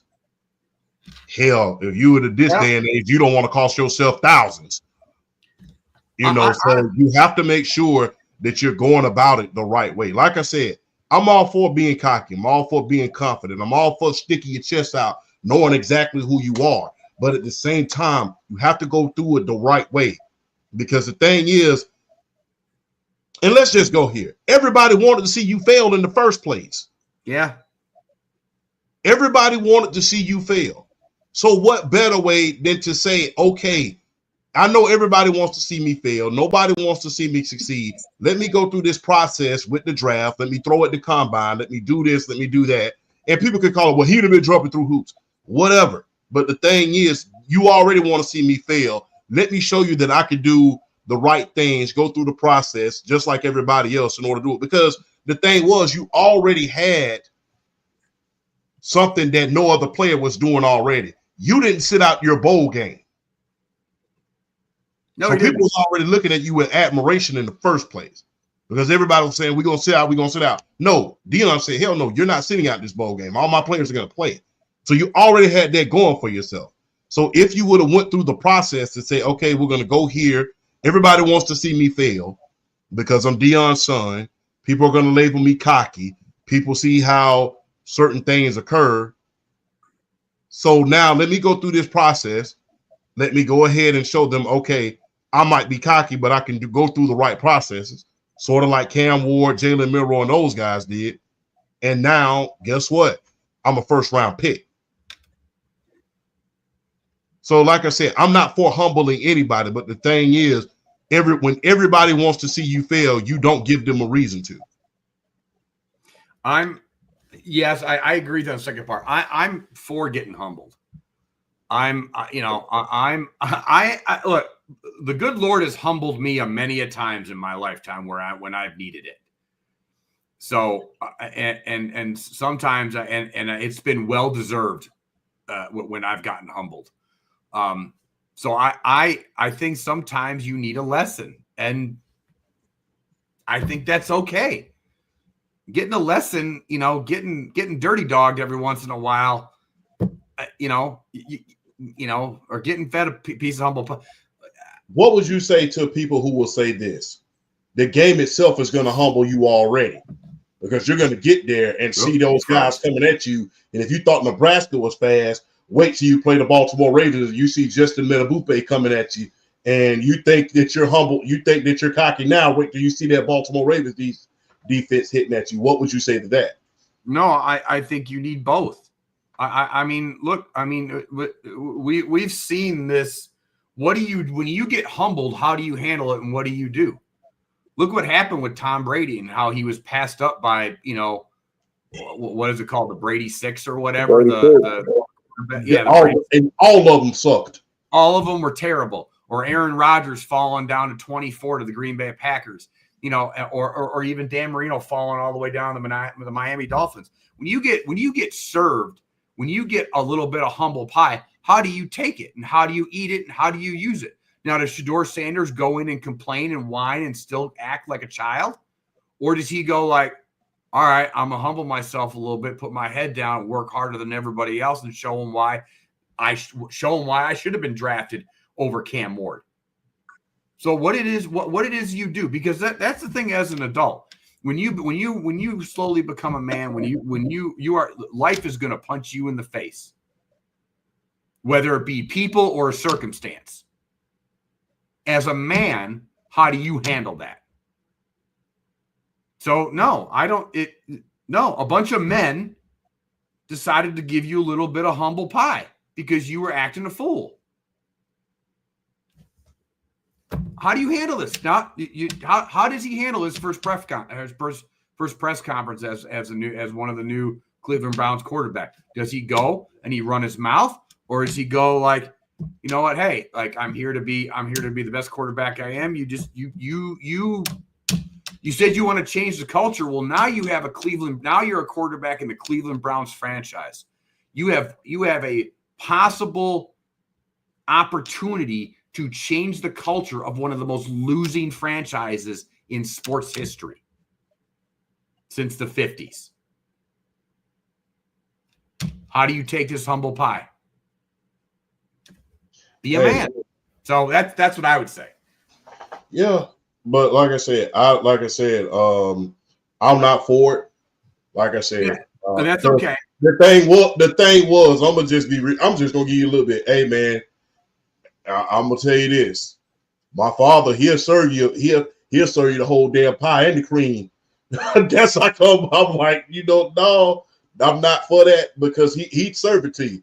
Now, granted, look where we are now, and I will openly admit that. But yeah, that's why I'm not a fan of humble pie. Because that pie was a whole pan. He throw the whole pan at you, then throw the ice cream at you, then sprinkle the whipped cream, and look at you, say, "What you gonna do now?" So that's why I'm not for the whole humbling part. But at the same time, when everybody wants to see you fail, you have to make sure you're going through the process the correct way. Well, that's what and honestly, I think that's Deion's fault as a father.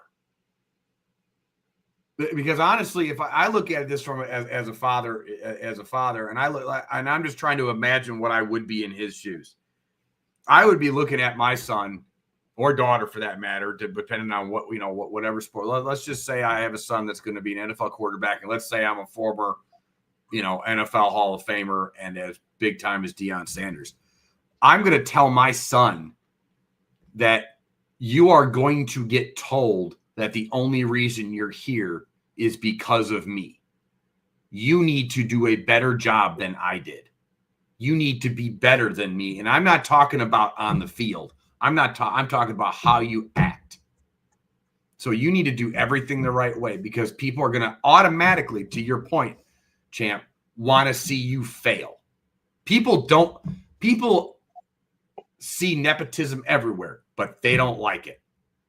As a society, we don't like to see it, especially when it's blatant. And so if I'm Deion, I'd have been like, you need to go do these workouts. You need to be prepared for these interviews. You can't come out in these random, you can't be on camera saying how it's all the offensive line's fault. You need to be better, which is really saying something, considering that, I want to point another thing out. Shedeur trained under Tom Brady. Tom Brady is a big-time owner with the Oakland Raiders and has a lot of influence in that organization. And they need a quarterback, and they passed on him multiple times. That's a good point. That says something to me. That above almost anything else says something to me. And so I just do I like the idea of people cheering on seeing a kid fail? No. Or the downfall of one? No, I don't like that. But I do believe that life should humble you, and or will. It will. And like I said, and it will, and you could come out for the better, like I said. But like I said, the reason I'm not for humble pie, because like I said, my dad used to cook pans of it. Like I said, I'm just being real. My father used to cook pans of it, and he'll serve it to you and make you eat it. So that's just how it is. See, remember what Triple H used to say sometimes? Hey, remember what Vince McMahon told Triple H? Sometimes you have to eat crap and like the taste of it. And look at Triple H now. That's kind of my point. Like, he needs to kind of eat this crap and like the taste of it. And I think, and to your point, like my grandparents, I would come to my grandparents raised me, and I come to them with a problem, and they look at me. My grandmother look at me in my face across from the kitchen table, and she'd look at me dead in the eye, and she'd tell me exactly how this situation was going to go, and she'd tell me exactly how I was supposed to do it. And because I was an arrogant idiot, I go like, whatever, Nina, I'm going to go do it my way. And then it would completely blow up in my face.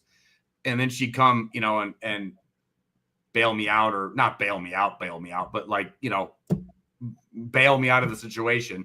And then we'd have that, we'd sit down, and she'd be like, Aaron, what did I tell you? What did we learn? No, what did we learn? What did we learn? And so I am thankful that I had my grandmother, God rest her soul. That lady was Jesus's niece, to be able to put up with me, my dad, my sister, and my uncle, and my grandfather, God rest his soul too. But so I'm kind of for a little bit of the humble, because I got it, and I'm glad I got it, because I'd be way less of a man if I didn't get it. And like I said, Shedeur is more than capable of beating out this quarterback room. He should. I mean, the thing, if he goes about the right way, he can beat out. The only person who I think he can't beat out is Flacco this year, which he shouldn't want to this year. You know, do everything you can. You're going to probably be Joe Flacco's backup. But as far as Deshaun Watson, Dylan Gabriel, and small hands Pickett, he can beat. If he works hard enough, and we see what we saw at Colorado, he can beat those guys. And like I said, the pressure of being the savior is not there anymore. Only thing you have to do is sit back and learn. It's kind of like getting the supervisor. It's kind of like being passed up for a supervisor position at your job, but you got a job with the company that you wanted to be with anyway. Yeah. Now the spotlight is not on you. Like I said, I'm not for humble pie, but sometimes you have to take a step back in order to take 5 steps forward. And I believe that this can be the 5 steps forward that he can potentially need in order to be as great as he need to be. Hey, the last quarterback to be a Hall of Famer in the 5th round was Bob Waterfield. You could very well become the first 5th round quarterback pick in order to make the Hall of Fame since Bob Waterfield.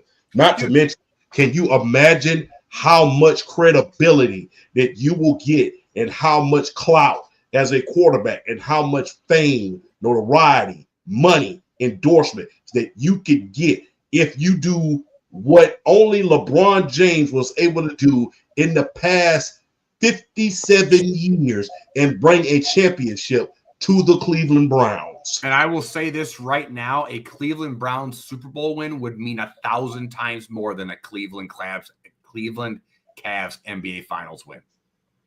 That's fair. Facts. Like, he would be the mayor of the NFL, because not just Cleveland, the mayor of the NFL. If Shedeur Sanders was the starting quarterback of the Cleveland Browns and he led them to a championship, they would build him a statue before he retired. Oh, yeah. Everything, you turn around Jackson State, you turn around Colorado. I'm hoping and I'm wishing you the best on doing it at Cleveland. The most floundering franchise ever. Dude, I'm rooting for the kid. I love seeing getting the kids that get the humble pie and they become something great. I love those stories. I do. I just think it makes you a man. It just does. And I'm rooting for him. I really am. And if you want a prime example of what not the fuck to do, then the only thing you got to do is look at the bench. Yeah. Just look over in the QB room right to your left. Right to your left, and you'll see what not the fuck to do. Yep. So that's the thing. If you look, hey, I'm gonna quote my dad on this. Sometimes you ain't got to get burned alive in order to realize it hurt. Just look to your left and see a man who got burned. Yep. Yes, you are 100% right. So the only thing is, when you think about doing something stupid, look down there at the bench and look at Deshaun Watson, and you will understand what not to do. Yes. It's as simple as that. BRF, you got anything to add? No, boy, just listening to y'all, man. Y'all were a lot. The points y'all made were very well said, and there's really nothing else I really need to add. There's really nothing else I need to add on, man. Y'all pretty much hit everything on the point. Y'all hit everything on the head.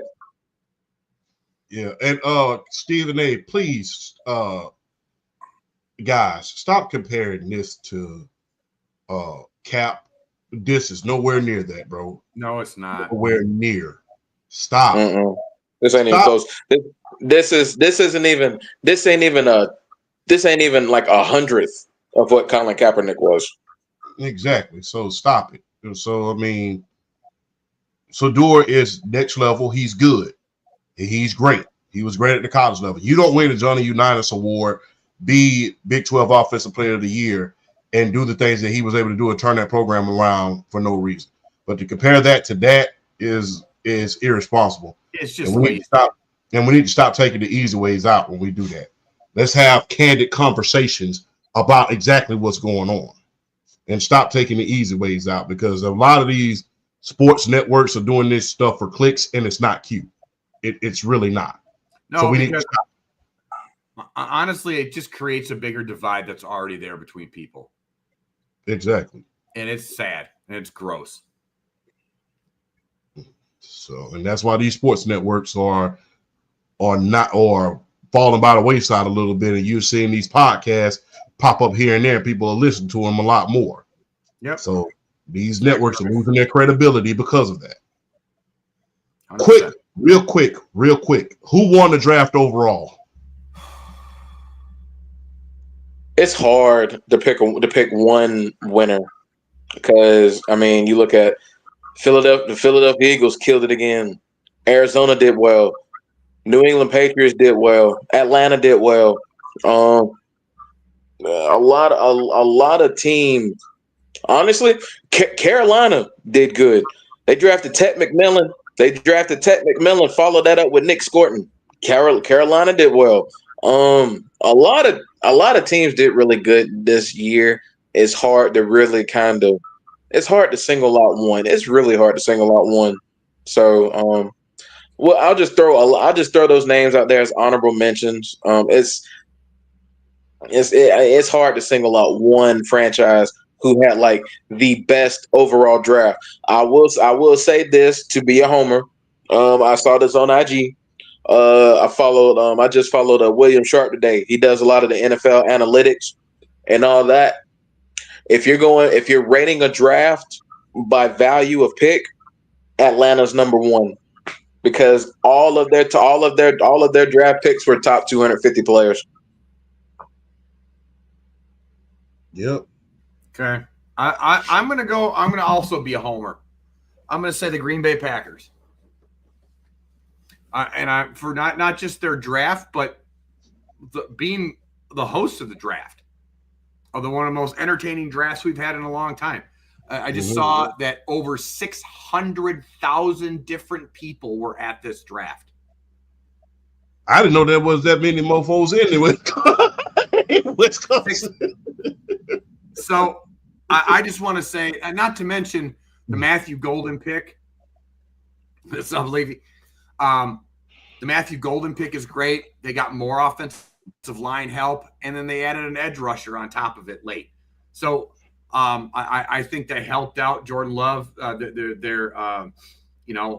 everybody thought was going to be an MVP season last year, and ended up being kind of clouded with injuries and everything.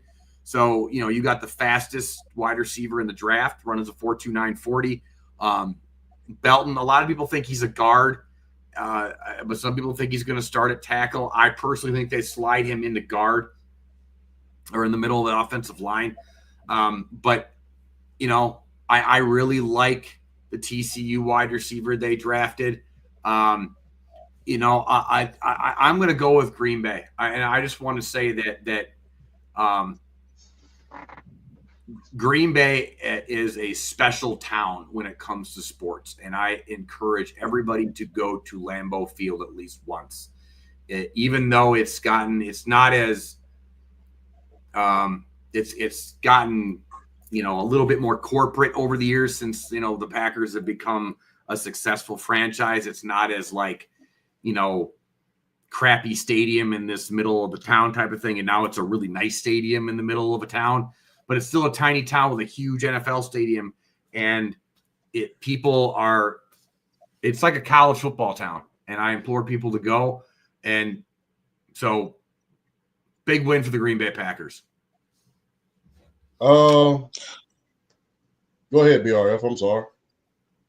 No. Every so often, people. Because we get like the Twitter notifications, the X notifications. So every so often we will break some breaking news on the podcast. Champ, this isn't really good breaking news to us because it happened to us. It happened to the Atlanta Braves. Eugenio Suarez of the Arizona Diamondbacks against the Atlanta Braves today became the 10th player in baseball history to bust 4 home runs in a game. Oh, hell. We always get the short end of the stick. Remember when that dude pitched a perfect game against us? Randy Johnson, yeah, I remember. All the bad crap always happened to Atlanta teams. I don't understand. We need to lift that. They need to lift that curse. We need to get that curse lifted, bro. That curse has to be studied, bro. That curse, that Atlanta curse, that Georgia sports curse has to be studied, bro. I thought the curse got lifted a couple years when we won the World Series and the Georgia Bulldogs won in the same year. But that curse is just still up there, man. That curse has to be studied, bro. But I digress. Going back to the NFL draft, Philadelphia, y'all cannot keep getting away with this, bro. Y'all cannot keep getting away with this. There has to be some rules and regulations. Because y'all just cannot keep having great drafts like this. Howie Roseman, the way they was able to get Jaheim Campbell, the way they was able to get Ty Robinson. Yeah. They got Kyle McCord as their backup quarterback. Cameron Williams, they was able to get a little bit of everybody. But they're great. But I'm gonna go. They got another bull. They got another bulldog. They got Shmuel Munden, so they got another bulldog. Yeah, they keep stealing them like from up on our nose. But I'm gonna go back home, and I'm gonna say the Atlanta Falcons and the Baltimore Ravens. And we would have got we got Nash out of San Jose State, the Triple Crown winner of this year's college football. Who was up for the Biletnikoff Award. We also signed Kobe Bryant out of Kansas, the corner. Okay, then. So I think that those two teams are up there as far as the draft is concerned. I give credit to those two, and also the Carolina Panthers. They did real good. They went and got Jimmy Horn Jr. from Colorado, who is a speedster. One team that I really want to bring up that really didn't make a lot of sense was the Tampa Bay Bucks. How many wide receivers do you need, bro? You only got one ball. Yeah, but you got to remember they drafted Ibuka in the first round, and then I think they just drafted Tez Johnson out of Oregon, and then they drafted Jalen McMillan last year. I think it's all they're preparing for Mike Evans to retire is what it is, but good gosh, man. I think it's just in preparation. And I think did they resign Chris Godwin or no? Yeah, they did. Chris Godwin stayed. So I mean, and he's had some injury problems, but I kind of get it. But they also they got the wide receiver. They added a corner which they needed, actually 2 corners, another edge rusher. So I mean, I think they had a pretty decent draft. I'm okay with it. Let's backtrack for a minute before we go to the next one. How special was Warren Moon on retiring his jersey and giving it to Cam Ward? Like, I don't think I've ever seen that before on the NFL level. I don't know if it's necessarily him under-retiring it to let him play in it. I think he just did it so he could wear it for, like, draft night. No, he's going to wear it. He's going to wear it? Yeah, he unretired his jersey.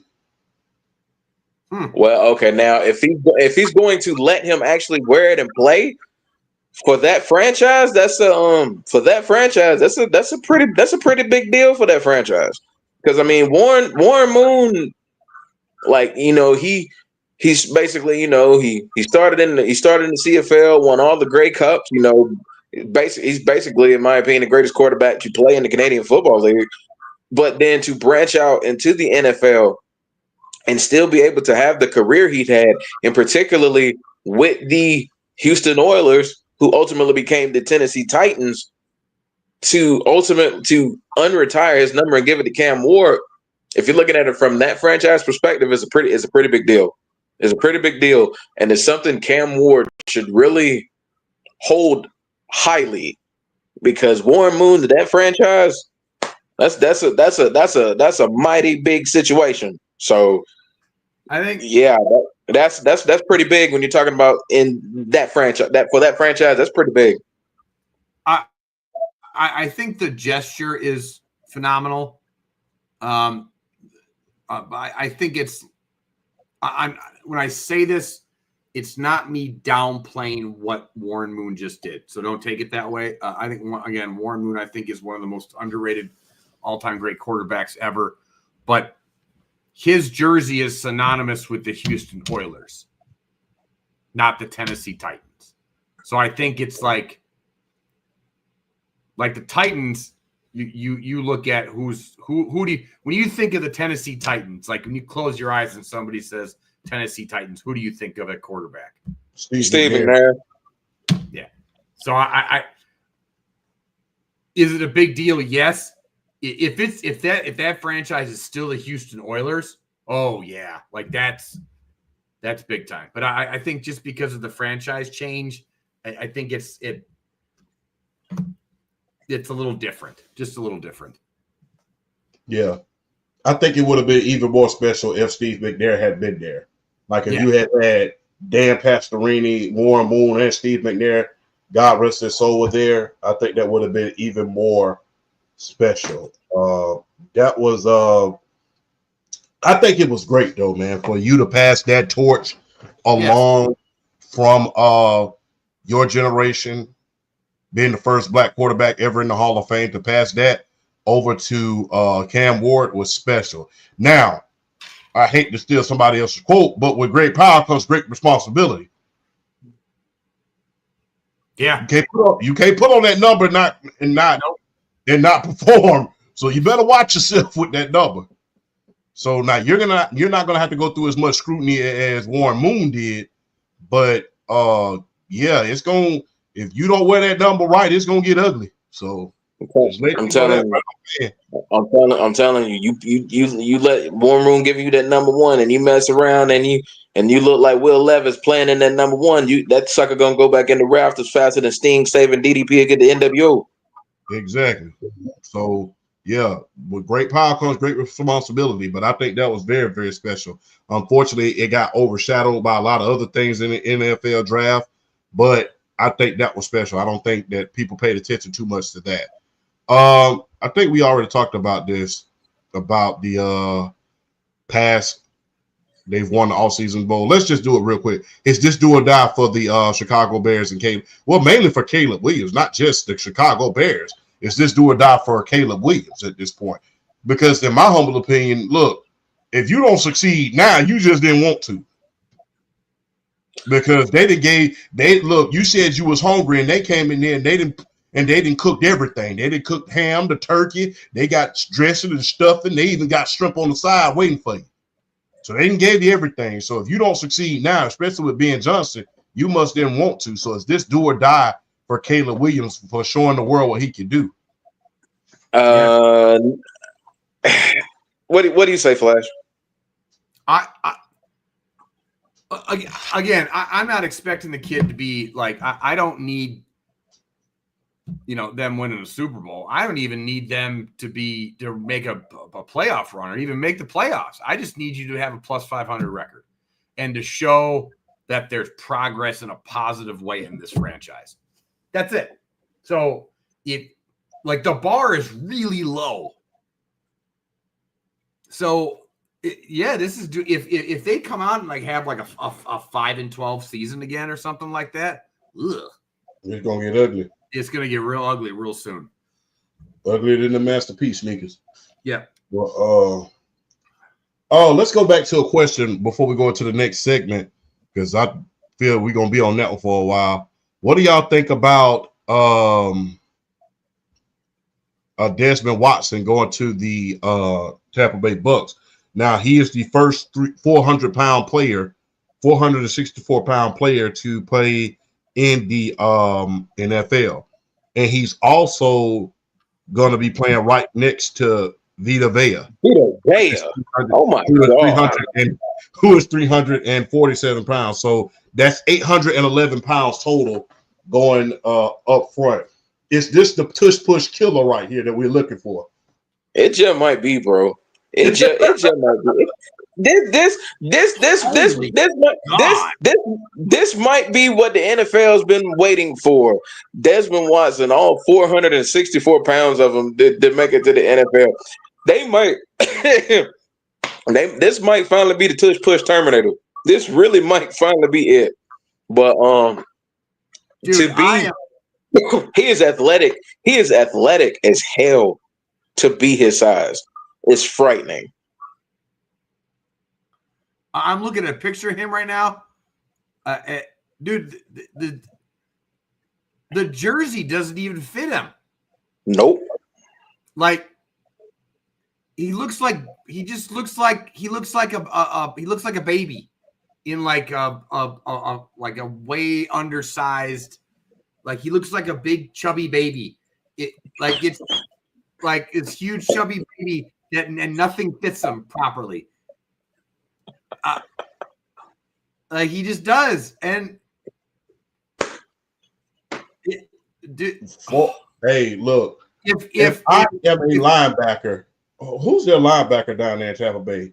Because this is my dream right here. Because this has the potential, and I do say the potential. Remember when Brian Urlacher had Keith Traylor and Ted Washington? Good God. And he just ran roughshod. Remember when Ray Lewis had Sam Adams and Tony Siragusa?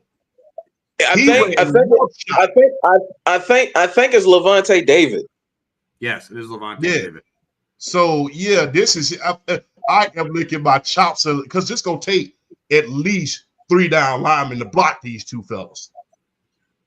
Even if you just a space consumer, it's just gonna take everything you got in order to push these guys out of there.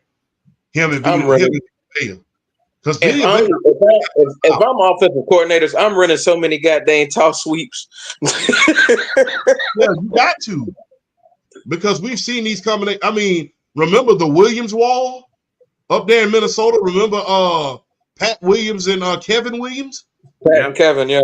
They call them, they were so bad, couldn't nobody run up the middle on them. They call them the Williams wall. Yeah. Do you remember? I remember this is when, like, I forgot. I was like,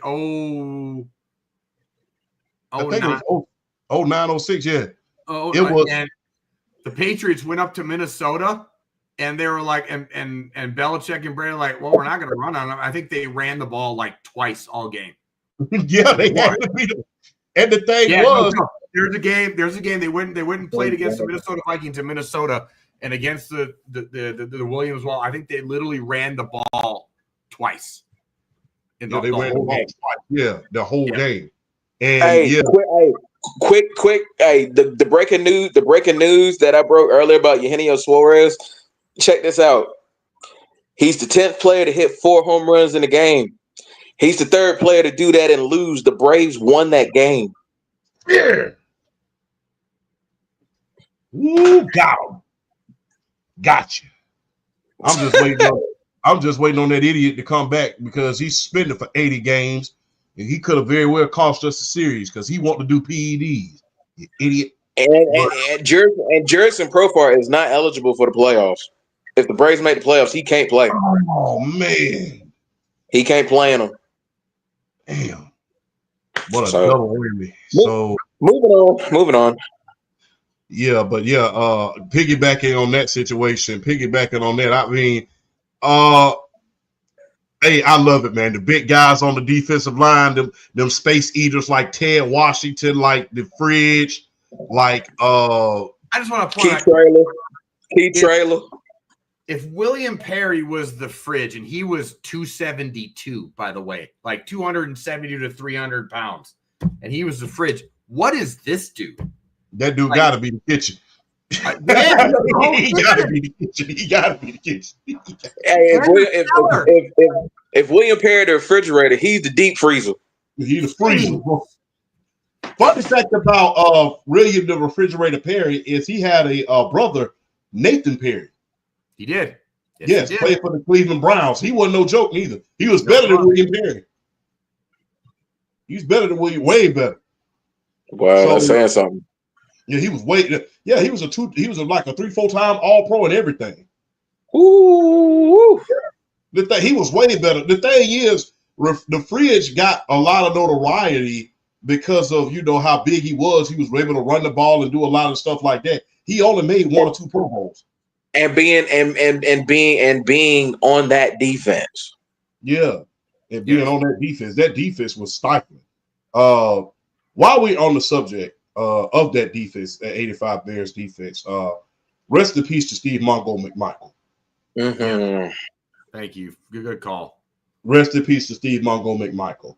Should have did that at the beginning of the show, but it slipped my mind. Rest in peace to Steve McMichael, one of the best, not only football players, who is a Hall of Famer, he's one of the best wrestlers you ever want to see. One of the best ones that transitioned from football to wrestling and did it effortlessly. It's rare that you have 2 Hall of Fame careers.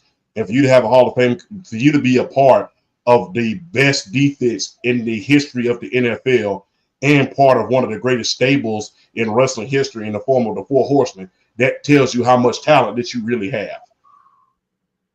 Yeah. So, moving forward, had a lot of bad news this week as far as the Shannon Sharpe allegations. Undisputed. I have to say this, man. My thoughts on these allegations is this: young men, old men, all men, y'all need to start having some discipline, bro. Have some discipline. I'm gonna say this again. Have some discipline.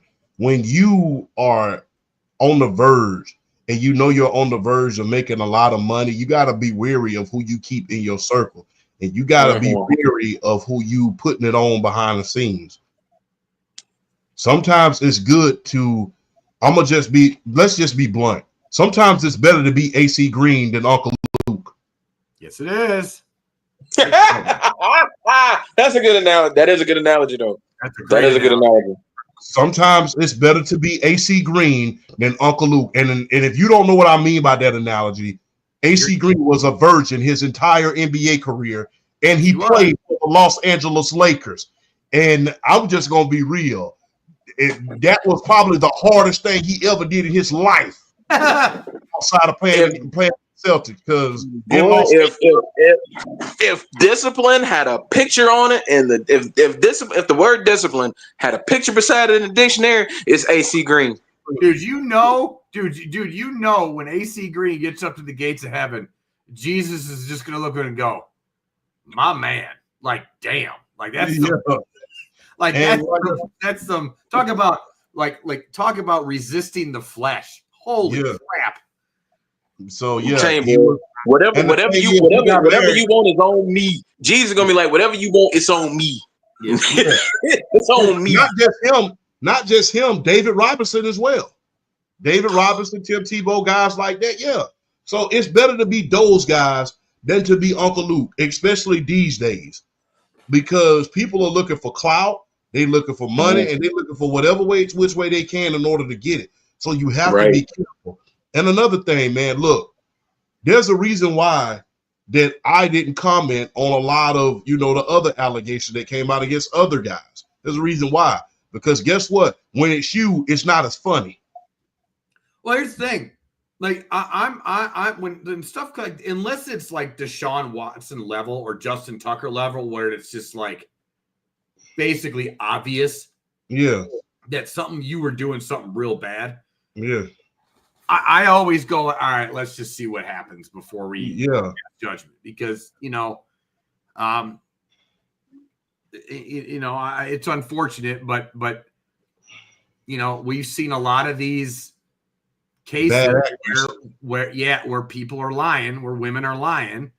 Now we've seen cases where women aren't lying either. I just let's just see, because but dude, like, and look, and I'm not one of the new age gap people that are like, I feel I'm one of those people. You date, as long as you are 2 consenting adults, you date who you want to date. Age-wise, doesn't matter. I don't really care. It's hard enough to meet somebody these days as it is. So, like, if somebody that's older, regardless of sex, wants to date somebody younger, that's fine by me.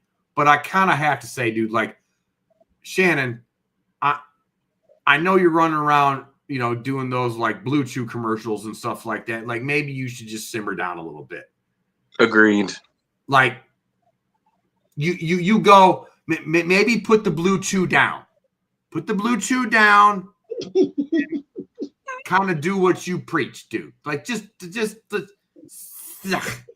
And if you gonna do something, at least do it with somebody that's cute.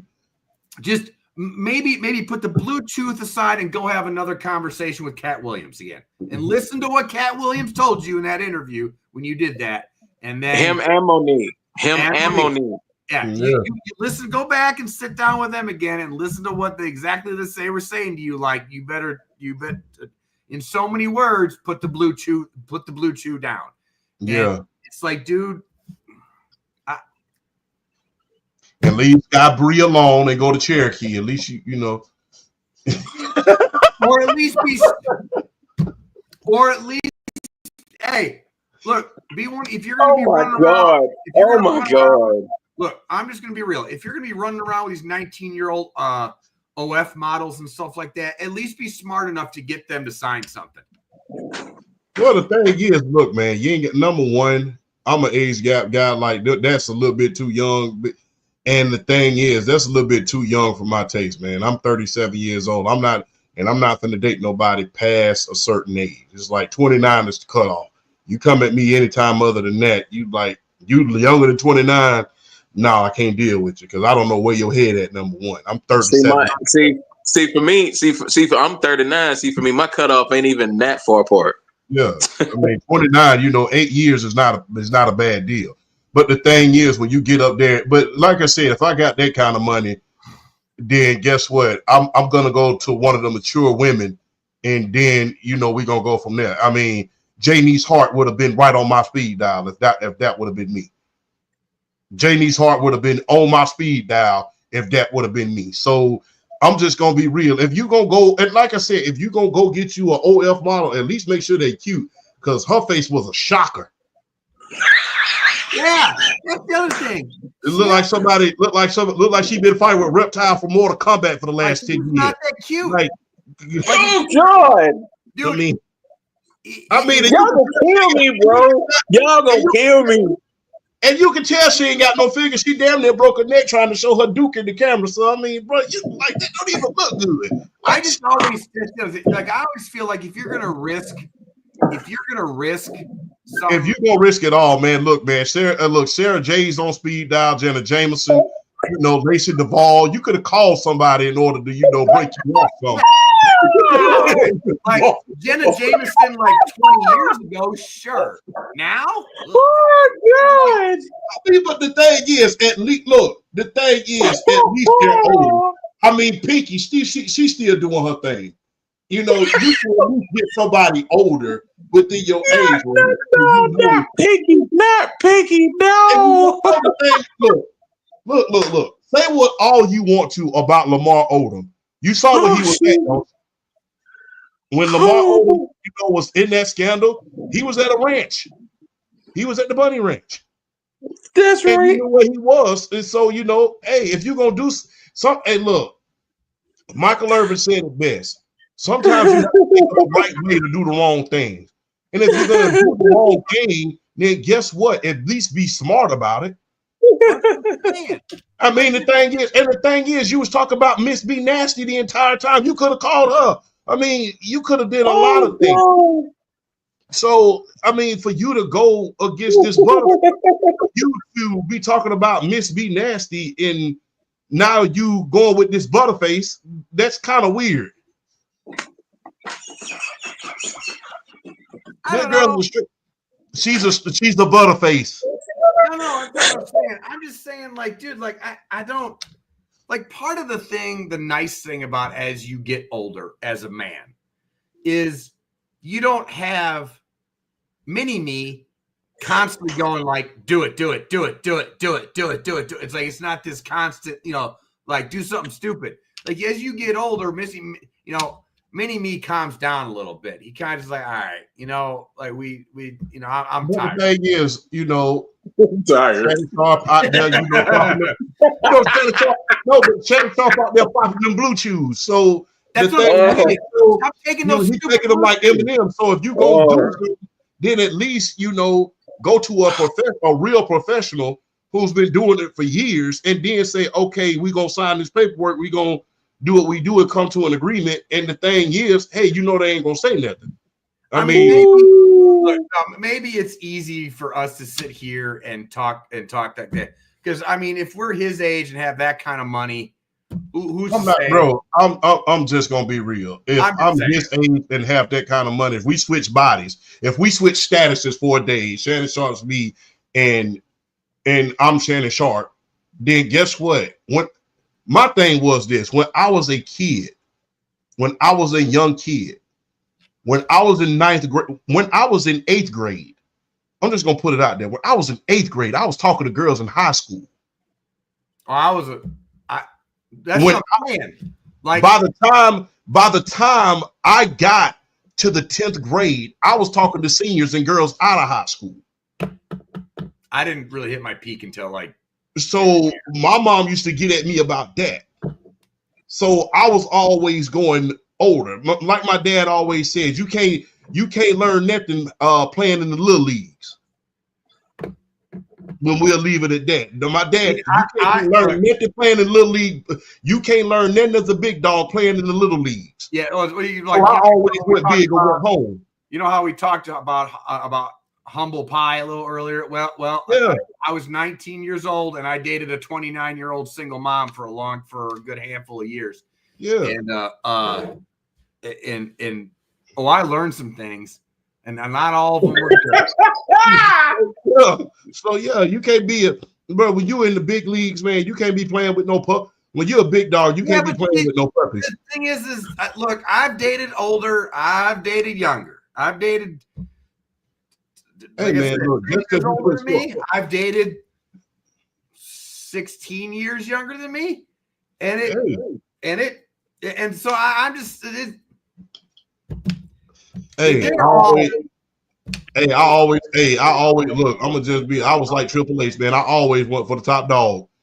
I ain't gonna even lie to you. Hey, I'll put it this way. I've had to. I am done dating in America. My current girlfriend now, she lives in England. So, and I know she's sleeping right now. So, honey, I just want to say I love you. But I had to go out of the country to finally find like somebody that's worth. Oh, you a passport boy? Okay, cool. Well, yeah, but not like. I'm not going to I didn't go to the Philippines, passport boy, but I went to England, I guess you could say. So I'm still kind of a passport boy, yeah. Kabizi's from the Philippines. I'm just being real, but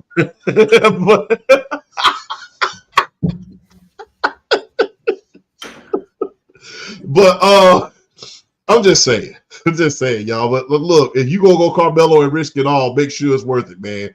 Yeah. I'm not gonna lie. You can't. Hey, look, man. Dude, like, how can you watch Tyreek Hill and just go, you know what? Maybe. Yeah, exactly. He gives me hope. Like, no. So I'm just being real, brother. If you're gonna go Carmelo and risk it all, man, risk it all for something that's working, man. Like I said, Janine's heart would have been on speed dial. I'm just being real. Her, Miss beating that. Some of them good ones, they would have been on speed dial. If you're gonna do something, do it correct. If you're gonna do something wrong, at least try to do it correctly. You know what I'm saying? I'm not like I said, man. Old girl is a butterface, dude. She's a butterface. Go find a nice lady from church. Like just I mean, but Shannon Sharp did say he wanted a center. So he surely did. He surely did. He said he wanted the center, so you sit him where the centers is. I'm just saying. If dude said he wanted the center, then why you gonna send him to church? You sit him where the centers is. You know what I'm saying? Send him to the ranch. Don't send him to the pastor. Hey, I don't know now. Some of them churches can be a little unclean, You gotta keep your head on the swivel in some of these churches now. Them skeletons have some spider webs on them. You know what I'm saying? Hey, Hey, especially when you used to, hey, you know this coming from black churches, especially when you used to catch them girls sitting in the front row. So, Not the deacon or the preacher daughter. You might as well just walk away. Just walk away. Just walk away. Just turn around, walk away. Just turn around, walk away. Uncle Shannon, come on, like Uncle. Look, I'm not finna make fun of nobody. All playing jokes aside. Look, young men, old men, y'all see what's happening with what's the basketball player's name? Ant. See what happened to Anthony Edwards. See what's happening to Anthony Edwards. You see what happened with, you know, he had all them children. You know, isn't he like 5 years old or like only? Like he's so young still. Yeah, look, man, look, I'm gonna just be real. I was an amateur boxer at one point. That blood pumping all the time. That's what I'm saying. Older, wait, again, it's go to do it. Yeah, he's 24 years old. Jalen Green with the Houston Rockets, 23 years old, got a baby by a woman 39.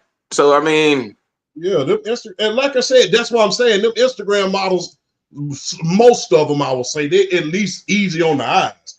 You know, this girl that Shannon Sharp got with, I'm like, bro, what the hell? You could have did better than this. It's just like, what the? You're like, bro, you could have did better than this. It's like, come on, bro. You're like, ugh. Like I said, she almost broke her neck in the camera trying to get, like, really? Come on. So it's just, come on. It's if you're gonna do something, it's like, make it worth it. Look at your face, bro. 9? Yeah.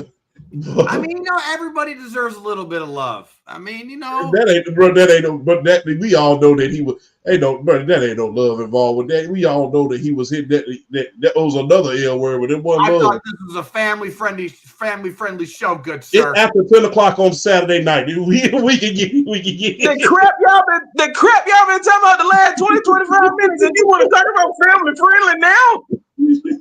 Hey, family friendly went out the window as soon as this topic came up on the screen. I'm just saying, man. But look, be wary of your surroundings, man. Playing is playing, jokes is jokes. Be wary, because when you're dealing with a lot of money and this, you know, information age of clout, everybody trying to get with you, be mindful of what you're doing. No, you always gotta. Am I wrong? Am I wrong with this? I don't know a ton of details about everything that's going on, but didn't she try to pull this shit with somebody else too? Yeah, she did. I think so. Because from what I've understand, it's like they were like, because I know we talked about it on PSP show yesterday.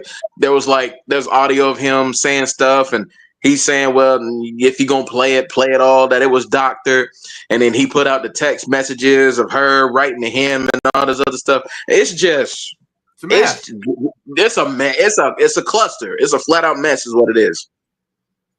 But I said it on the show yesterday. He really had, whether he's guilty or not, he's got nobody to blame for this but himself at the end of the day. He got to do better.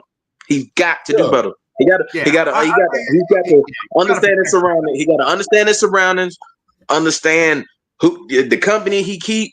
Everybody ain't gonna play nice in a situation like that. The first chance they get, they gonna try to take you out. You got to be smart about stuff like this. Yeah, you do. Yeah, you got to be smart, and like I said, man, you got to be weary of just, you know, what my dad called them. Playing in Similac parties, I would say.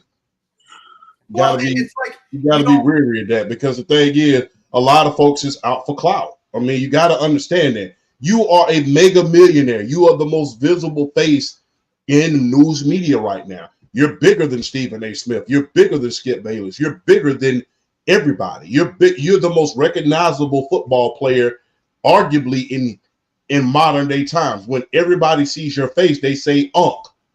Everybody sees your face, they say "Unc." It's been like that for years. So for you to not understand who you are and what you are is kind of crazy, especially when you are in your 50s. People are already going to say you creepy as it is when you date that low. They're already going to say it, and the jury's going to be out. But the thing is, you're not recognizing who you are and then on top of that, doing the things that you're doing, that's not healthy either. Because like I said, whether you like it or not, people are going to call you a creep, which rightfully so. Because like I said, when I was even in my teenage years, it's like, I'm not looking at you. I'm just going to admit, I wasn't looking at you. I'm looking at your mama. So I'm just being real. So that's just being, hey, but I don't know what to say at this point. Like I said, and I think that under the Undisputed TV show, we need to change that darn show that name to Scandal, because Skip Bayless had his allegations, $1.5 million, because he was gonna, pay the young lady for whatever. Then Joy Taylor was in the middle of that. Joy Taylor with that peanut butter skin, as Jason Whitlock would say, and then now Shannon Sharp.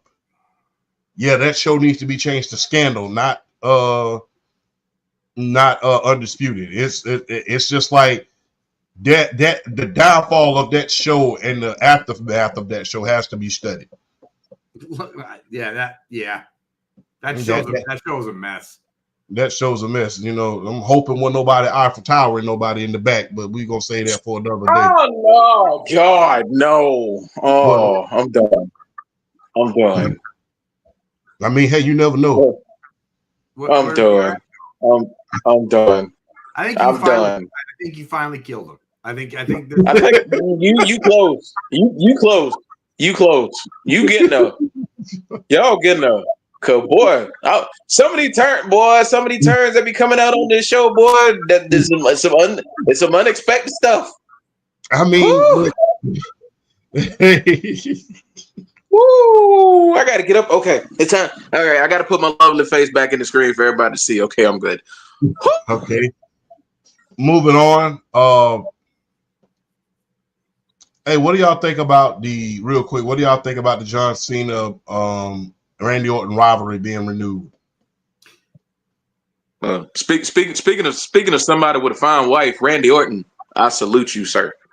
But I digress. Talk about what a good woman can do for you when you pick the right woman. Because Randy Orton, you talk about going from the complete opposite way. Randy Orton, when he was younger, and let's make no mistake about this, was an a-hole. I mean, like, talk about nepotism gone awry. Like, he was a genuine awful person. Yeah.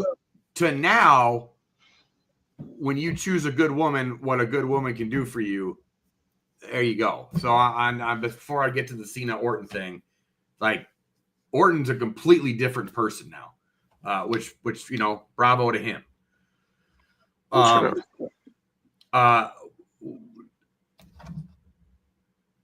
But when it comes to the Cena Orton, I just want to say something about Monday Night Raw in general. As poor in a lot of ways as WrestleMania was, Monday Night Raw was, talk about a makeup show. Holy Moses. Like, wow. And a really bad PR week in general for the WWE. Not even just before the lead up to WrestleMania, but The Rock's interview on the Pat McAfee show, where he just basically, like, I don't know what that dude's doing anymore, by the way. Like, he needs to go away. Like, I loved what he did as the final boss last year for WrestleMania 40, but he needs to go away. But as for the Cena Orton thing, talk about, like, bringing back some younger years. The way they did that too was just beautiful. Cena's just ripping it on the mic, and to have Orton just roll in the ring like a snake and just RKO him. And then I haven't watched SmackDown yet. I need to watch that, but apparently there was more set up the main event for Backlash. That promo segment between those two are awesome. You definitely need to check that out. Yeah, so I haven't watched that yet. So I'm all for this. I think we all saw this coming. We were gonna get this, one last run between these two with Cena's final his farewell tour. So I am all for it. And I love, everybody's complaining about the Cena heel run. I like this because we never got to see heel Cena versus Orton babyface. Face Orton. Yeah, this is something different of the rivalry. Sort of like Roddy Piper and Hulk Hogan. Yeah, so everybody's complaining about this Cena heel thing. If he continues his heel run, we're going to get to see stuff we've never seen before. Like if he goes against Punk, we're going to get to see babyface Punk versus heel Cena. Like, I'm all for this, 100%. Your thoughts, BRF? I'm going to go get a soda. I think when the pay-per-views were announced and Backlash was announced in St. Louis, Missouri, we all knew what the first title defense for John Cena was. I mean, when we found out Backlash was going to be in St. Louis, Missouri, we knew what John Cena's first title defense was. It was written in stone. We knew it was going to be Randy Orton. And what I'm going to appreciate with this build-up leading up to Backlash, for me, this is like the final form of both guys here in terms of like their careers and how they've grown and to where they are, particularly on the mic work, because the older Randy Orton has gotten, the better he's gotten on the mic, and he's always been pretty decent on the mic, but now he's like in his final form mic phase. Let me flash. Randy Orton did such a good job. You gotta see it. He did such a good job. You gotta see it. I'm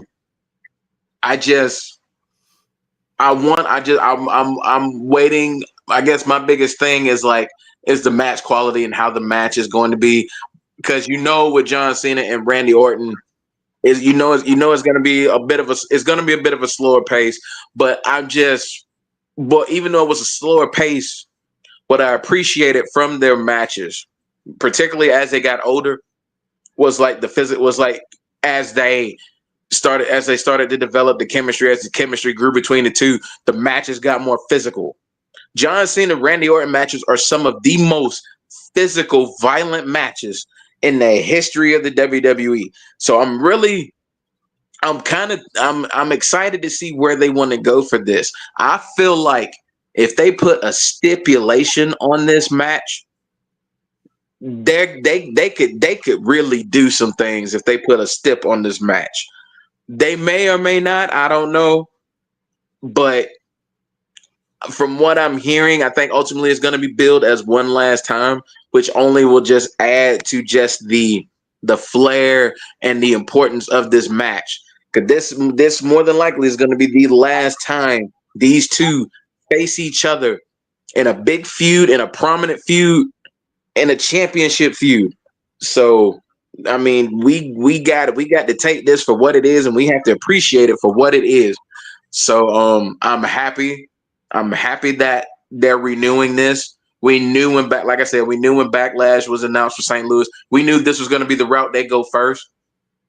So I really want to see John Cena's role in this and how it develops between now and May 10th, the date of Backlash, because I feel like these two in their final form, being vets of the game, they can tell a story that could set up this title run for Cena and make it some epic stuff.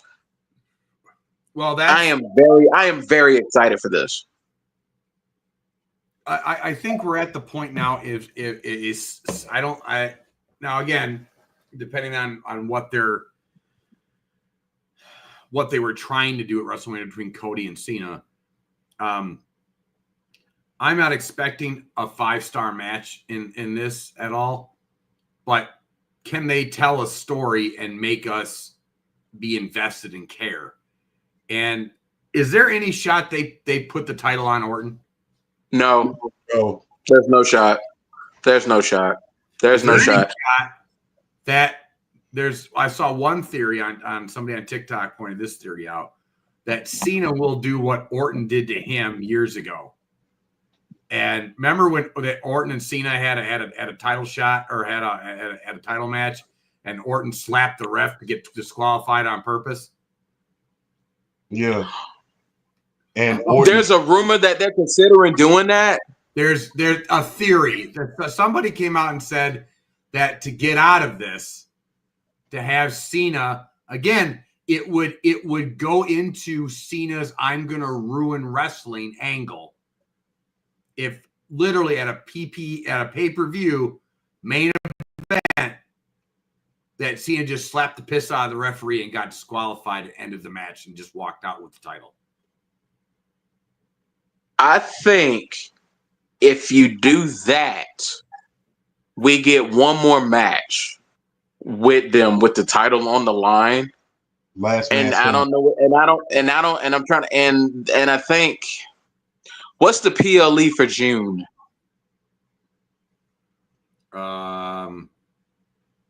I don't know. Is it Bash like the European show? Is it still Bash? Hold on. Hold on.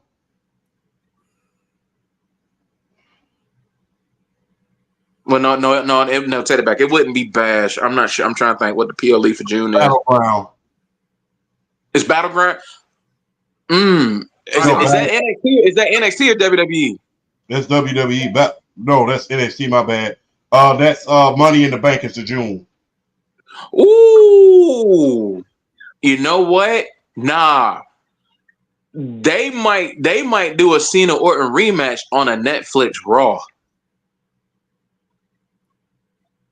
because I still think Money in the Bank is Cena and Punk. I just do.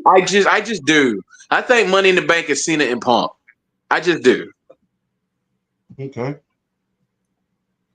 But I think we could get it. I think if they go that route, we could get a Netflix Raw title match with the stipulation. Like, I legit think they could do that.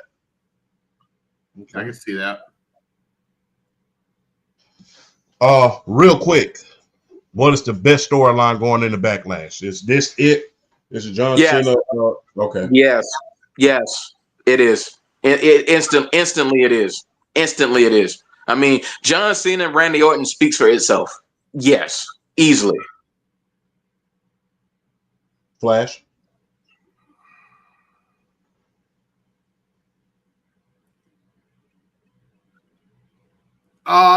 It depends. What's done with this new Seth Rollins, Braun Breaker, Paul Heyman faction? True, because I think if they go the Roman Reigns, CM Punk versus Seth Rollins, Braun Breaker route, that might take its place. Who's the third man? Yeah. Well, there's already rumors of Becky joining, which makes sense.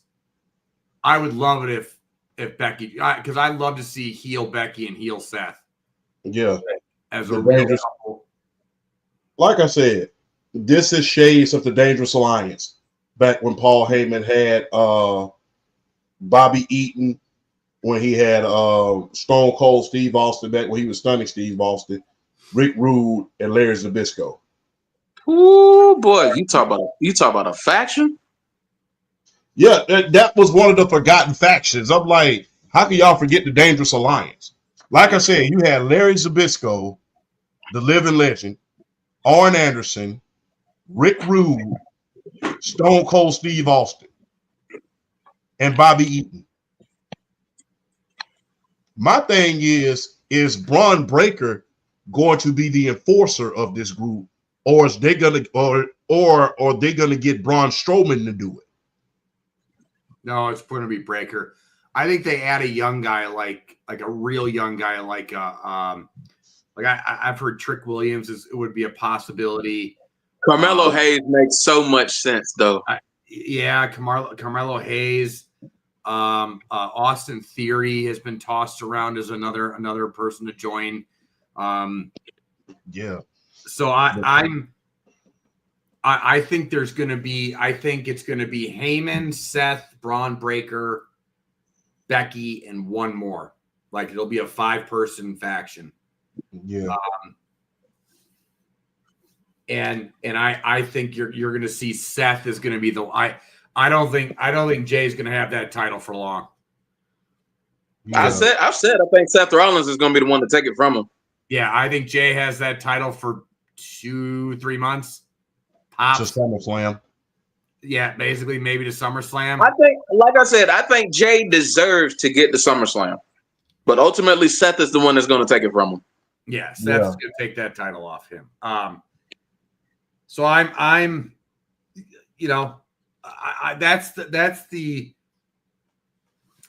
into Cena Orton for nostalgic reasons. I'm into the Heyman faction for this. This is going to be a good ride. Yeah. Plus, if you know Paul Heyman like we all know it, this is to really put over Braun Breaker. Absolutely. Oh, yeah. 100%. Absolutely. Yeah. If you know him like we know it, this is to really put over Braun Breaker. Yeah, this has like Evolution 2.0 feels too. Yes. Yeah. Because Paul Heyman is all about the superstar of tomorrow. So Heyman will turn on Seth and join Braun at some point. Or he'll spin off. Braun will spin off, sort of like Batista did with Triple H. Yep. Ooh, I would rather see that, to be honest with you. So, yeah, I mean, hey, I can't wait to see what Paul Heyman and the Deadly Alliance part, the Dangerous Alliance part 2 is going to be, because remember he real quick, he need to bring back the cell phone and bring back the cell phone. Yeah, and real quick, don't look now, but both women's divisions are starting to get a little full. And I am loving it. All right. I don't watch enough NXT. My daughter keeps bugging me that we got to watch it, and we should. But so I didn't know really about Stephanie McCool at all. I had a friend that's a casual, basically. I told him, like, dude, because he was over this past weekend for WrestleMania. I'm like, dude, you need to watch Raw. It was amazing. He watched Raw, and he works. He's one of my employees, too. It's been like one of my best friends for a long time. And he came to work, or I walked into work, and he had already been there for a while. I was like, dude, that match between Io Sky and Stephanie McCool was awesome. And I went, yes, it was. That woman, damn. Like, dude, the women's division, give it 6 months, and it's going to be absolutely insane. They're going to take over. They're going to take over. They're going to take over because when Stephanie, Julia, Roxanne, possibly so Ruka, if she gets called, bro, when the current NXT women's division, when they all get called up, oh my god, dude, when they, if she can, I know she said, I think she said it when we may have talked about it on with Monday, that she decided, because she could have gone right up to the main roster right away. Yeah, she could have, but she wanted to work on her English a little bit more, which she still needs to do. She's getting there. She's getting real close. Yeah, like, dude, man, if they can book them right when they get to the main roster, wow, they are loaded in the women's division. Like, they are going to be so loaded. Super loaded. By the way, yes. Well, what was your thought on Chelsea losing the title? Selena Vega would have been the only one I would have wanted her to lose it to. Yeah. I think it was. I still think it was a little fast. But if you're going, but Zelina's put in the work for a long time. So if you're gonna do it, she's the one you do it with. But at the same time, though, Chelsea Green is like so over with the fans right now. Like, baby, I feel like a babyface turn is like inevitable for Chelsea Green at this point. It's coming. But I think it was a little quick to take the title off for her. Well, I feel like they could have like built to it a little bit more. Agreed. I mean, Chelsea didn't even get a pay-per-view match at all with the title. Like, you're the first United States Women's Champion. You didn't get to defend it once at a pay-per-view title. And by the way, the fact that like, she had a really great gimmick too. The whole presidential gimmick and everything else in the cabinet. Like, that was never JBL's gimmick. It was, but it worked though. It was working for her. Yeah, because Piper Niven's really coming into her own with her character work during this storyline, and then adding in like an Alba Fire, who I've always been a fan of, like when she was like the Kaylee Ray days. I've always been a fan of her because she's a ridiculously good wrestler. So I was a fan of her. Them putting in like them using her with them breaking up her tag team with Isla Dawn, like.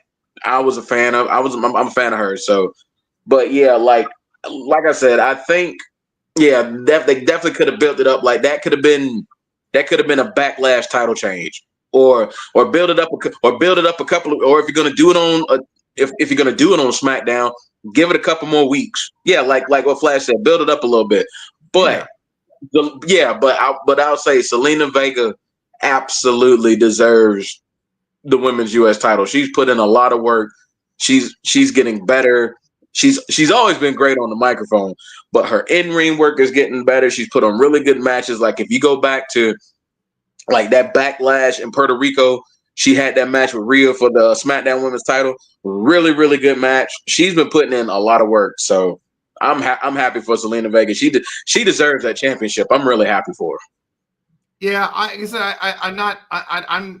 It's not that I'm arguing that she shouldn't have been. Yeah, right.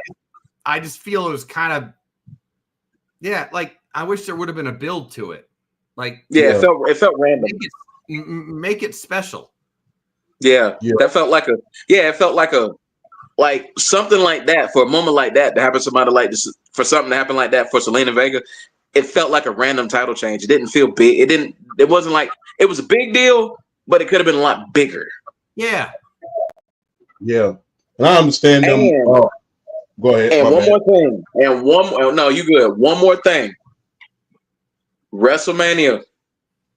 How dare you leave that TLC match off of WrestleMania? Ooh, I hated they let bro. That is TV match. It is TV match of the year. That's all I'm gonna say. It is TV match. It is WWE TV match of the year right now. I heard they left it off the match so it wouldn't overshadow night one, and I'm like, I gotta say, look, I know I'm Mr. Anti-internet complaining wrestling fans, and wrestling fans are some of the most fickle fans and ever. I gotta say, a lot of this WrestleMania was handled very poorly. Like, I'm really disappointed in a lot of things, like the lead up and the PR to The Rock going on Pat McAfee afterwards, and him, Instagramming live during like right around like on the day of WrestleMania, be like, "Hey, I'm just eating my pancakes," or whatever the hell he was doing, and you're just kind of like, I don't know. Leaving TLC off of it when TLC was made famous at WrestleMania, like you had a chance to show off the tag division. I don't know. The booking with Travis Scott, and it just was tables and ladders and chairs. It's just disappointing. Like the Raw tag, like the World Tag Team title match, that was a Monday Night Raw match. You could have had that on TV. Put the SmackDown, the WWE Tag Team title match on bro. That's TV. I think at this moment in time, right now, that is WWE TV match of the year right now. Mm-hmm. Yeah. Yes, it is. Moving forward, I hate that Legs Green lost the title, but if anybody deserved it, it was her opponent. So, but you had a good gimmick, Legs Green. So, I will say that. Legs Green. Yeah. So, Next Friday, real quick, man. WNBA preseason debut of Paige Beckers versus the WNBA MVP Asia Wilson. Is this the perfect way to start off the preseason? Yeah. Yeah. I was going to say, like, if it's not a Caitlin Clark game, Paige Beckers and Asia Wilson is probably the next biggest thing you can do. So yeah, this is about as good as it can get to start the preseason. So yes. Yeah, Asia Wilson versus Paige Beckers. You have, and not to mention, Asia Wilson has become more of a face of the WNBA now, more so than ever. She's brought out her new shoes, which is fire, to be honest with you. Them pink shoes are something special to behold. Plus, you have the freeze blues, and then you have the icy whites that came out. So she's been on a big tour this offseason with her number being retired and everything, as far as the WNBA is concerned. So, although she was one of the faces last year, because as much as people don't like to acknowledge this, before Caitlin Clark got to the WNBA, the main sellouts of the WNBA, who sold out of all of their home games, was the Las Vegas Aces. So, and for them to sell out 3 straight seasons prior to Caitlin Clark, and then them going to the stratosphere says a lot about that team. So I will say, I think that her and Asia Wilson, who's one of the faces of the league versus one of the future faces, that sets the tone. So I'm glad to see that. And plus, I can't wait to see Paige Becker's new shoes as well. So all of them are sponsored by Nike, by the way. So Nike, we need a big commercial. We need Paige Beckers, Asia Wilson, and Caitlin Clark in a commercial real soon. Yes. We need that. We need that like yesterday. So, and y'all need to talk to whoever Angel Reese's marketing person is, because she's been getting it. Y'all need to do something. There has to be something. So I think this is the perfect way to start it off. To start off the season, we will have always the grudge match. They're going to put Angel Reese versus Caitlin Clark on the first television game, but this one is the way to set the tone. Put the best player in the league versus the potential rookie of the year. So I think that would be perfect. But in the great words of Morris Day, you ain't got to go home, but we got to get the hell out of here. So on that note, man, that concludes the show, man. Anything y'all want to add, anything you want to say, let the people know where to follow you. Catch me at Flash22 on Instagram and on TikTok, and then also tune in here every Saturday night to the Undisputed Go Undisputed podcast, Undisputed Go podcast. Oh my Lord, I can't talk.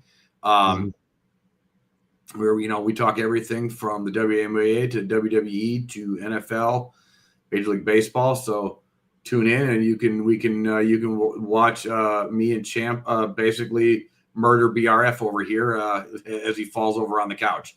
So yeah. BRF. This has become one of my favorite parts of the week to get on here with Flash and Champ and do what we do, which is talk sports. And these two brothers try to, verbally hang me at every step of the way, but I love them, and it's all in good fun, and it's all in laughter. Y'all, I may act like I'm surprised by these two and what they say. I'm really not. They're hilarious like that. They my brothers, and I've grown to love them. So I can't be mad at them. So, but anyways, BRF Sports is a TikTok handle. My link tree is in the bio. You'll find my Twitter/X, my IG, my Facebook page as well. And I also have a Discord myself. So if y'all want to jump in there, I got an active link. Click it and join in. Feel free. Have some fun. Like I said, it's always a pleasure to talk sport with these two brothers here. I'm talking about from the TikTok lives to where we at now. The growth has just been tremendous, and I'm proud to see it. And I want us to keep going, and that's the plan.